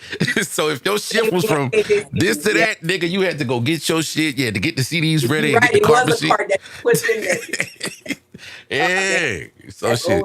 For real. Super old school, nigga. That's how Black History Month for your ass. Man, I came up in every single little era of that time because even down to social media is like I'm 40, I'm 43, I'll be 44 in July. So I've seen in the last 40 years it go from everything. Like you said, that takes to digital to fucking social media to now we can master online like with BandLab like. Nigga, the phones, the internet itself, we saw it happen, y'all. It was on a fucking disc. It wasn't even you know what I'm saying? You go get that shit at the store. Like that. Bro, let's do this. Let's clap this tease. They don't even make with CD players no more. Nah, that's crazy. They don't even make cars with CD players no more. That's crazy. And I mean, every phone is a computer. Every car has a computer in it, basically. The TVs. We grew up at a time when the TVs had the big ass in the back, the big booty on the back. You know what I'm saying? You know what I'm saying? The big tube TVs. Not them bitches, paper thin, man. Flat like my ass. You never thought about getting your BBL? I thought about it. I wanted to get me a BBL like a long time ago. Maybe probably about 10 years ago. I looked into everything and you know what I'm saying? I really did my research for years behind this shit, and I watched people that went through it and watch how their bodies change and stuff like that. And I just ain't had money to do it, to be honest. Like a bitch would have been. Now you know you gotta worry about your ass to thigh ratio. You gotta get that right now. And so so I gotta. That's why you gotta go to the right people. You gotta make sure. I don't want no ass nigga where my. Some of these girls ain't going to Dr. Miami. They're going to like Dr. Bunky or something. Like you could shout out to Bunky. No disrespect. I love Bunky, man. Right. Shout out to Bunky. I definitely thought about it. I just didn't have the money to do it, but nigga, shit. Yeah. Holly ENT in the building. What's something you want to touch on before we get up out of here? Because man, we were supposed to go an hour, but bro, I could talk to you forever. I swear to God. I knew this shit was gonna be like this. I said that before the interview started, before you even came in. I said this shit about to be fun. We go down memory lane. Yeah. But what you wanna talk about before we roll? I just want to make sure that they look out for my cover song EP that's coming out, the Kim Way. It should be out by the end of February. It takes like 2 weeks to get the cover songs registered. That's why I say it probably won't be out by February 14th. Okay. So coming up. And then for 420, we're going to shoot another video Like, Mm-hmm. I got a video out already from Kimmy because she was called Me, Myself, Inside. And you Okay. already know Me, Myself, Inside is self-explanatory. Just me, myself, in the weed. Sometimes you don't want to smoke with people. Sometimes you don't want to pass blunt to nobody. You just want to be smoking by yourself. So that's what that video is about. But Right. this 420, we're going to shoot another video to one of them. It's more like a kickback, a house party or whatever. And we're going to be hallucinating and shit. Okay. Yeah. So Kim on the vibes, man. Hey, hold on. I got to bring this up. Kim, do you remember when you used to get on me about, okay, y'all got to understand this, okay? Kim would be in Shakers, and you used to always get on me about, you say I used to play with the Lord too much in the club. You remember? Bruh. Wait, Bruh. tell them what I used to say. Tell them, because I don't even remember. What would I used to say, like, that would piss you off? Because Kim would be mad, bro. It wasn't what he would say. It was like he would just, and I don't know why it would piss me off, but I really wouldn't be pissed off. I would be scared. Yeah. And I don't know what I would be scared for. Yeah. You know what I'm saying? But it's like in the middle of a fight, he would put on gospel music and be like, "Oh Lord." Right, but you got to know why I did that, because I feel like the gospel music. Oh, okay. Yeah, the gospel music would bring down the energy. It would bring the energy to a place where, like, all right, y'all, we tripping. On site. Yeah, we tripping. You know what I'm saying? So I would get scared because I'm like, bro, I don't know if we doing this as a, like, if God want, like, I didn't want to strike down in the club, falling on the right. But I would be like looking at you like, what are you doing? Like, what are you like? How are you playing it? Like, stop playing with God, like, because I would have to wake up the next morning to go to church. Yeah. And hit your blunt before you walk in. I'm like, she on me, but she over there. You know what I'm saying? Kim. Oh my! So one Sunday I was going to church. I was smoking, going to church, and I'm like, you know what? No, bruh. Nigga. So I just died. I convicted myself, and like I never smoked going to church ever since that day. Because I want to convict myself real quick. I don't know. So one day I was like, no, man, you don't want to go in there smelling like that. And so I was, ever since that day, because I would definitely smoke on my way to church. I gotta tell this story. Shout out to Marquis, man. Shout out to Watts. I hope I'm not embarrassing you with this story. But me, her, and I want to say it was Michelle or Kiara. We all went to church one day, and the pastor asked if anybody want to, she came to the front, and I'm standing like next to her, but I'm not expecting her to do it. And like she went up there, I'm like, damn, you know what I'm saying? And I'm thinking, okay. Like she trying to get herself right. So I'm talking about the tears and everything is coming down and shit, Oh, wow. Nigga, we leave out, I'm looking at, I'm like, man, I'm proud of you, bro. You know what I'm saying, man? We get in the car. She say, man, where the weed at? I'm like, hold on, you just was, wait, what about over there? I thought this was all gonna stop. Like, what the fuck is happening? No, nigga, the Jamaicans. Yeah, but come on now, man. Now, that sound crazy. Because I'm thinking, like, man. The Jamaicans, they hit their shit and they read their Bible. Jamaicans. And I think, and look, I could be wrong about this, but I think she told me she do that every Sunday. At that time, she would go up there every time. You can't go up every Sunday.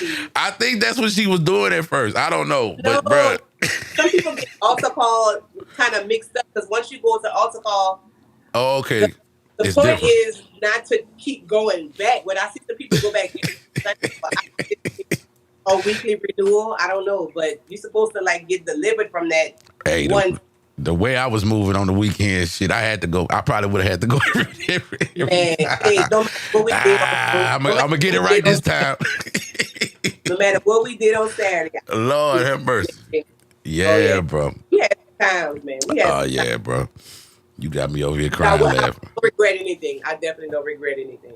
And I think in the end, we all are great people. You know what I'm saying? And then a lot of great people go through whatever they go through. You know what I'm saying? They just got to find themselves in that whole situation. That's right. But man, I know I got work to do after this, man. Let me get this song out. We about to run this. I Understand. Oh, you understand. Okay. What is it? I Understand. I could remind some of you. Okay. I Understand by Lady Kim. I'm sorry. By Kim McCoy. Period. Got to be specific on that. It's Kim McCoy now. Lady who, lady what? Let's get it. Y'all let us know how she's sounding. Flames in the chat. Let's go.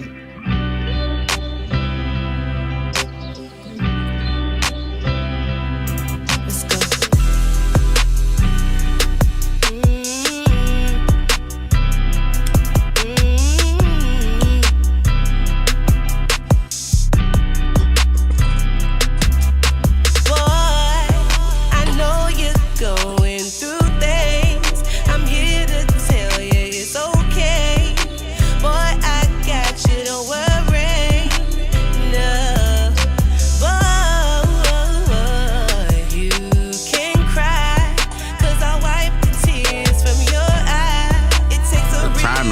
trick on that part.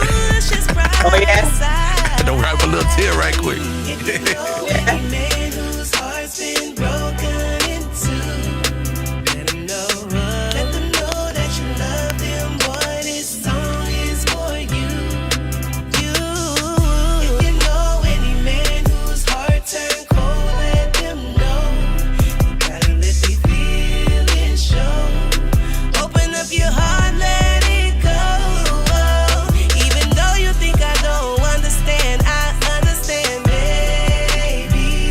Damn, Earth got it. Kim too smooth, bro.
Kim is amazing, dog. I understand.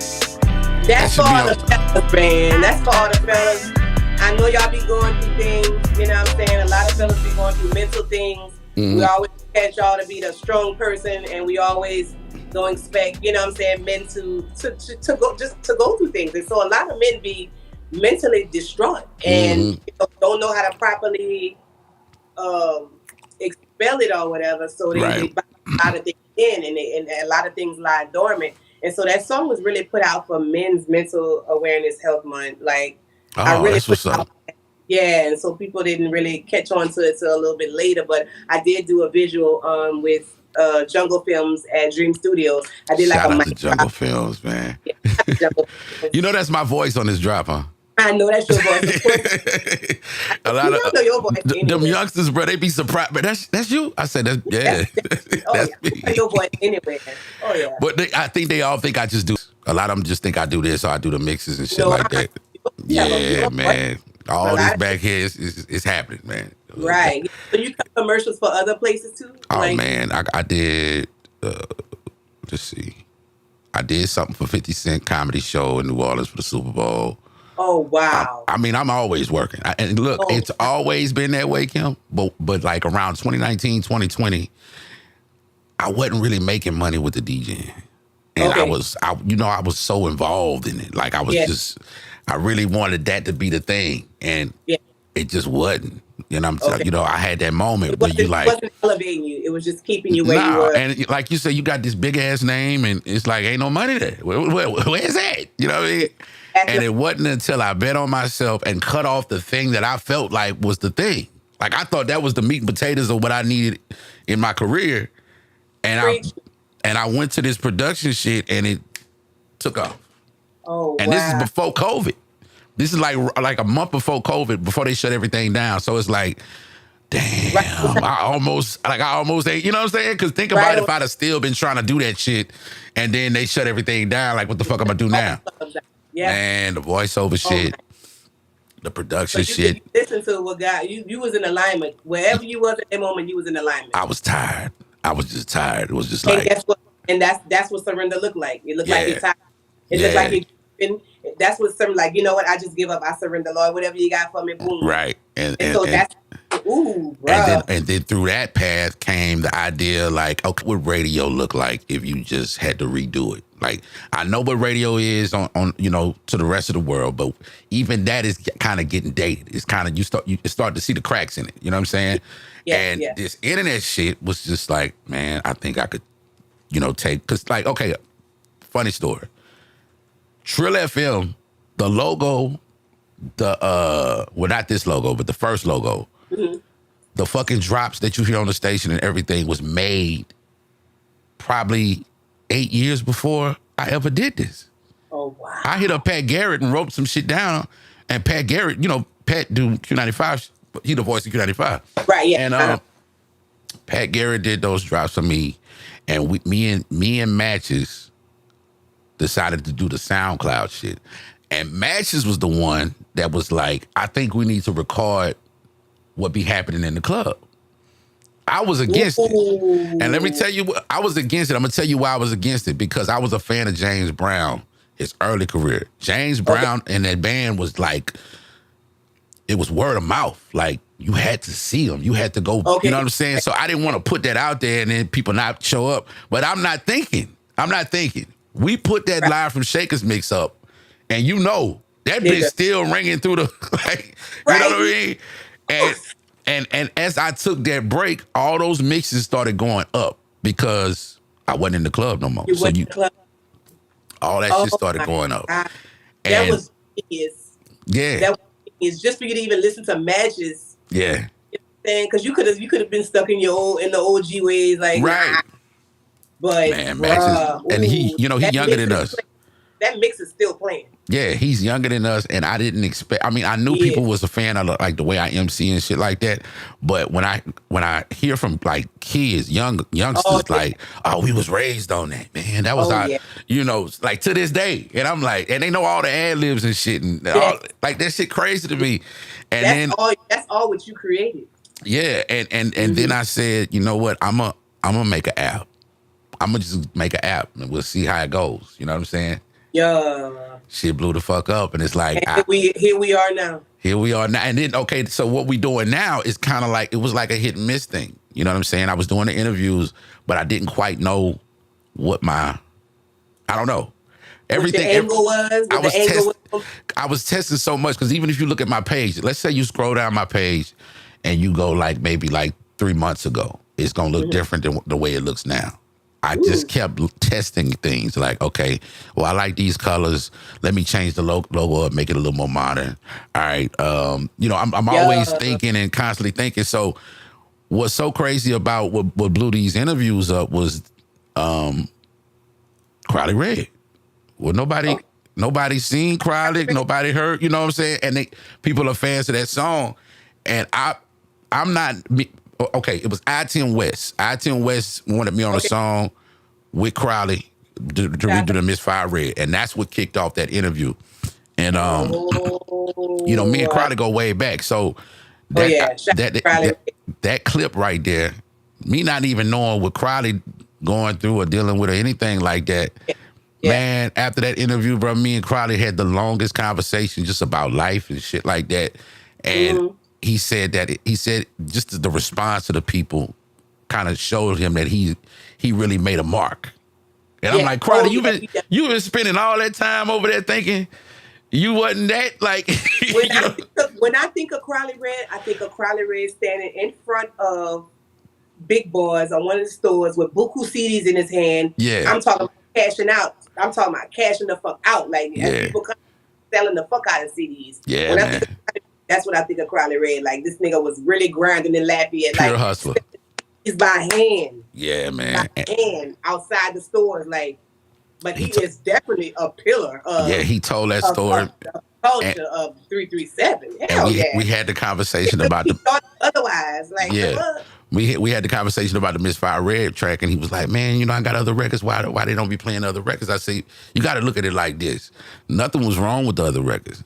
You know what I'm saying? Yeah. But we all have that one thing that just lives forever in people's minds. I miss you. Yeah, you know what I'm saying? It don't matter what I put out. They're like, oh, yeah, that's good, but I miss you, though. You know what I'm saying? You know. It don't matter what I put out, they gonna gravitate to that record that make them feel whatever it make you feel. Like Exactly. And the moment that I had when I said, okay, now it's time to come back and do something as far as like the parties was concerned was I had a plan to do something else on my own. Like my return was going to be my thing, but it was never the right time. So not 4 years that went by, right? Oh my God. And I get a call from, I don't know if it was Chris Bernard or Chill. It was Chill.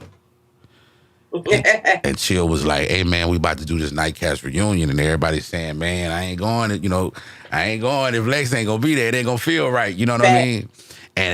And just so happened at that time, I'm thinking about coming back. You know what I'm saying? And I'm like, man, this would be the perfect one to kind of like shock everybody with it. You know what I'm saying? So we had fun that night. Yeah, man. Man, we cut up that night. It's coming back.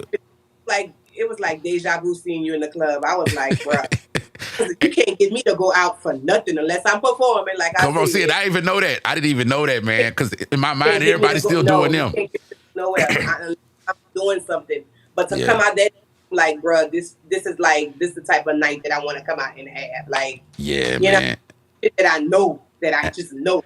And I was so nervous, Kim. I was like, man, what if I don't remember because you got to remember, I'm not in here mixing or nothing at the time. I did a few mixes while, I ain't gonna lie, I did a few mixes on the station and shit. I did all that, but I couldn't keep it up. You know what I'm saying? Because it would take so much out of me, being that I hadn't done it in so long.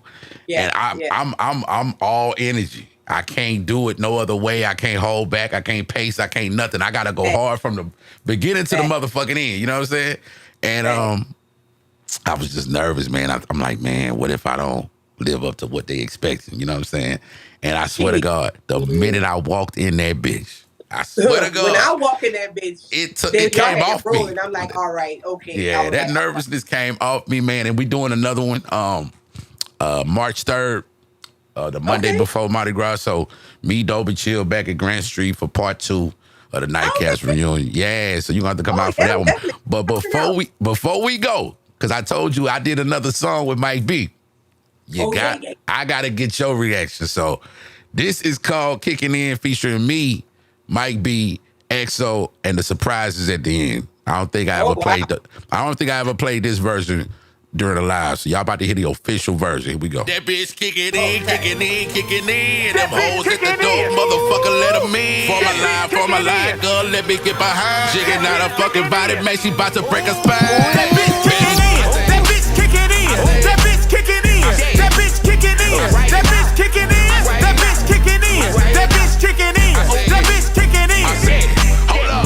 Pop 1, pop 2, press start, activated, powered up, full charge, DJ, turn me up, press start, activated, powered up, full charge, Ooh, that bitch that kicked in.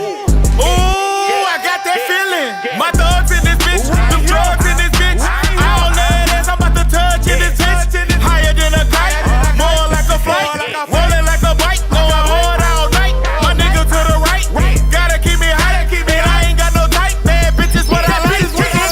That bitch kicking in, that bitch kicking in, that bitch kicking in, that bitch kicking in, that bitch kicking in, that bitch kicking in, that bitch kicking in. Pop 1, pop 2, press start, activated, powered up, full charge, DJ, turn me up, press start, activated, powered up, full charge, bitch, what up? Told you we gon' cut up, punch a nigga down, flush a nigga if he run up. Bitch, you on them drugs, I see you trippin', tryna nut up. Playing with a gangster, get your whole clique fucked up. Walk around the club like fuck everybody. Got a chopper with a drum enough for everybody. Play it cool, you don't wanna see a dead body. Hope that bitch and try to hit you in your head, probably.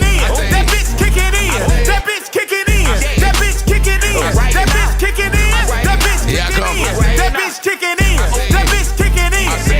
Hold up. Pop 1, pop 2, press start, activated, powered up, full charge, DJ, turn me up, press start, activated, powered up, full charge, man, bitch.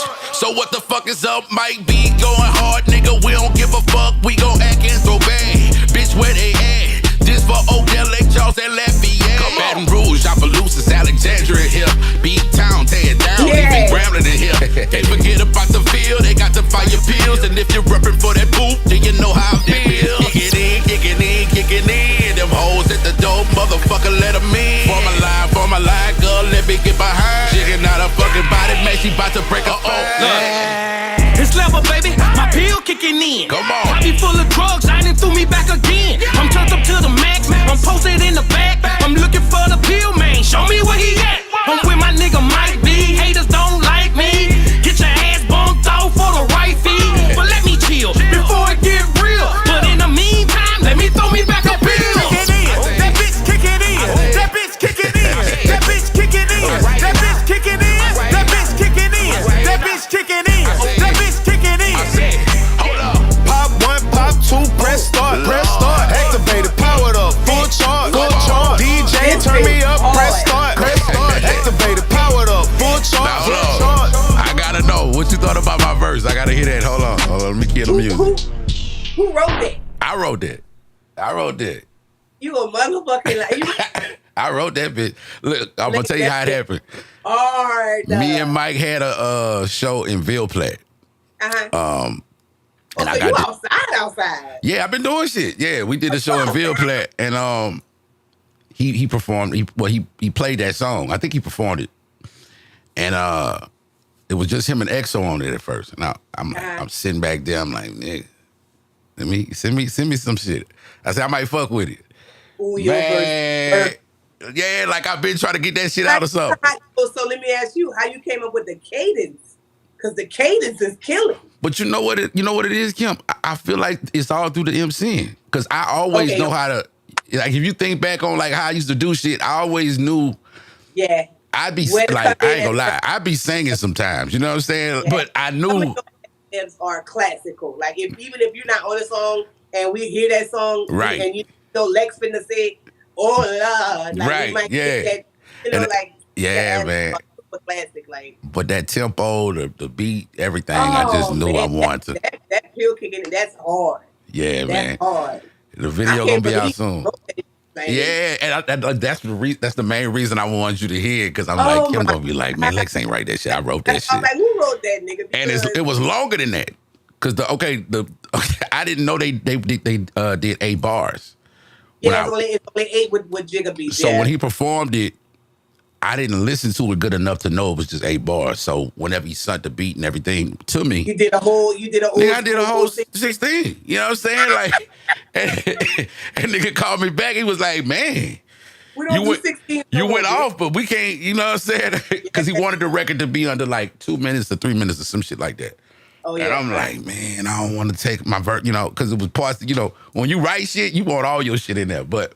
We figured 16s no more. They stopped doing 16s years ago, bro. Yeah, we figured out to so in totality is 12 bars of what I wrote, but we took that last part and made it like the bridge, and that's why you hit at the beginning and then at the end. Yeah, so hard. Y'all did that.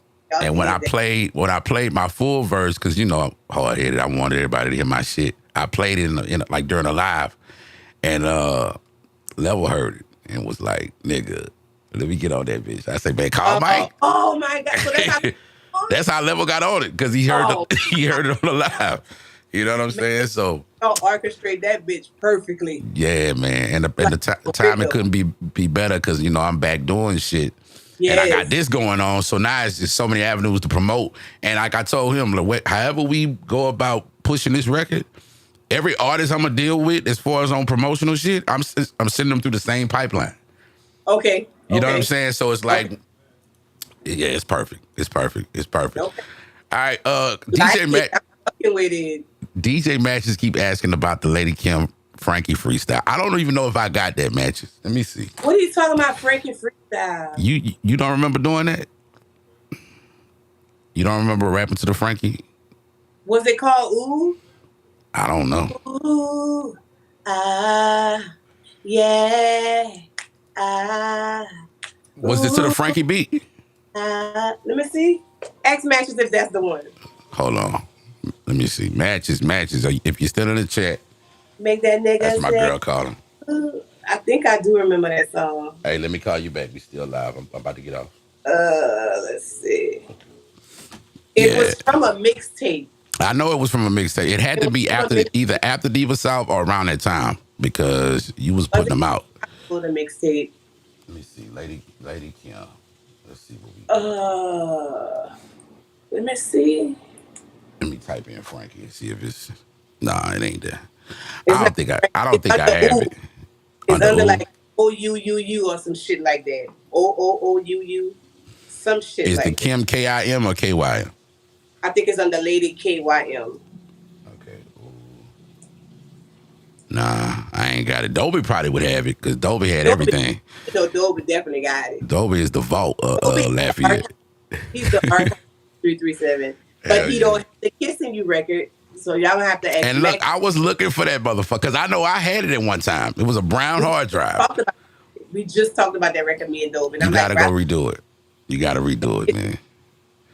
You gotta redo it. Get Fat or somebody to do the beat. Hold on. You said you produced. What songs have you done that we've heard that was your production?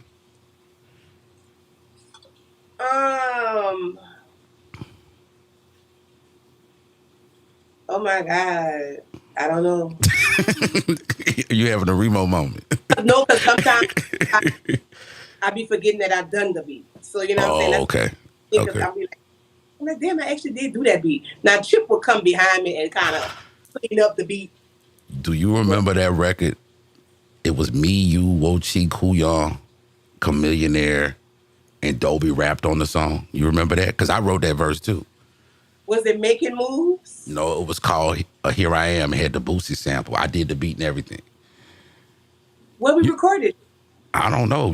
I think you and Wochi must have recorded y'all stuff together. Kuyon hopped on that. Kuyon, dog. Kuyon. Oh, God. Kuyon is amazing. Hey, come on, man. Kuyon was the only nigga that could Bone Thugs and Harmony shit around this bitch. That nigga's a legit Cajun hippie. Like, yeah, he is. You know what I'm saying? Like, real fucking talk. Kuyon always been like that. He always been like that. Move how he move, man. Talented motherfucker. Shout out to Kuyon, dog. Shout out to Kuyon, bro. Definitely. I might have to find that song and send it to you. Because I bet you don't.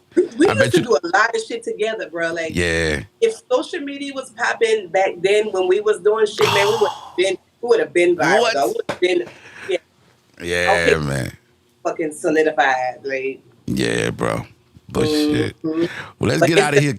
It's the push myself to keep going. Like, that should be like, bro, sometimes it's like, bro, fuck. Like, just keep going, bitch. But you got the talent, man. You got the mindset, and you kind of figure out your lane of what you need to do to gain, to gain your following and all that type of stuff. But I still think, man, look into that. Holler at Circle Mail or somebody to get you like a manager or something or somebody. Because I really feel like we them type of creative people. We could build a house, but we can't sell it. You know what I'm saying? Like, that bitch beautiful. Right, but we can't sell that motherfucker because we don't know the business or the ins and outs of that shit. So, yeah, man, look into that. Because I feel like, just where you are right now, you just prime and ready for somebody to just come get you and she could do it all. She could do it all. She could record herself. She could master it. She could, come with her own treatments, Nigga, I make my own A&R company. I can tame y'all artists. Yeah. Shape and mold y'all artists. Like that. I'm type of time. Like, and then I want to be on the on the writer's side too. Like the writers, they sit. That's another thing. Because you wrote for a lot of people. We're not gonna say who, but that was your pen. Facts. Yes. You gotta say that. Facts. Gotta say that, man. Well, let's get up out of here, man, because my people hit me up. I know I got stuff to turn in. Kim, I love you, bro. Ready to smoke again, so. I love you, though, bro. Real talk. Love you, my brother. We're going to have to link up for the Nightcap reunion, too, man. We're going to make it a movie. Definitely. Oh, I'm coming through. All right, man. That would do it for me and Kim. I want to thank everybody who chimed in, everybody who stayed, because I think we've been at it for 2 hours and some change, man. Shout out to Kim McCoy, a.k.a. Lady Kim.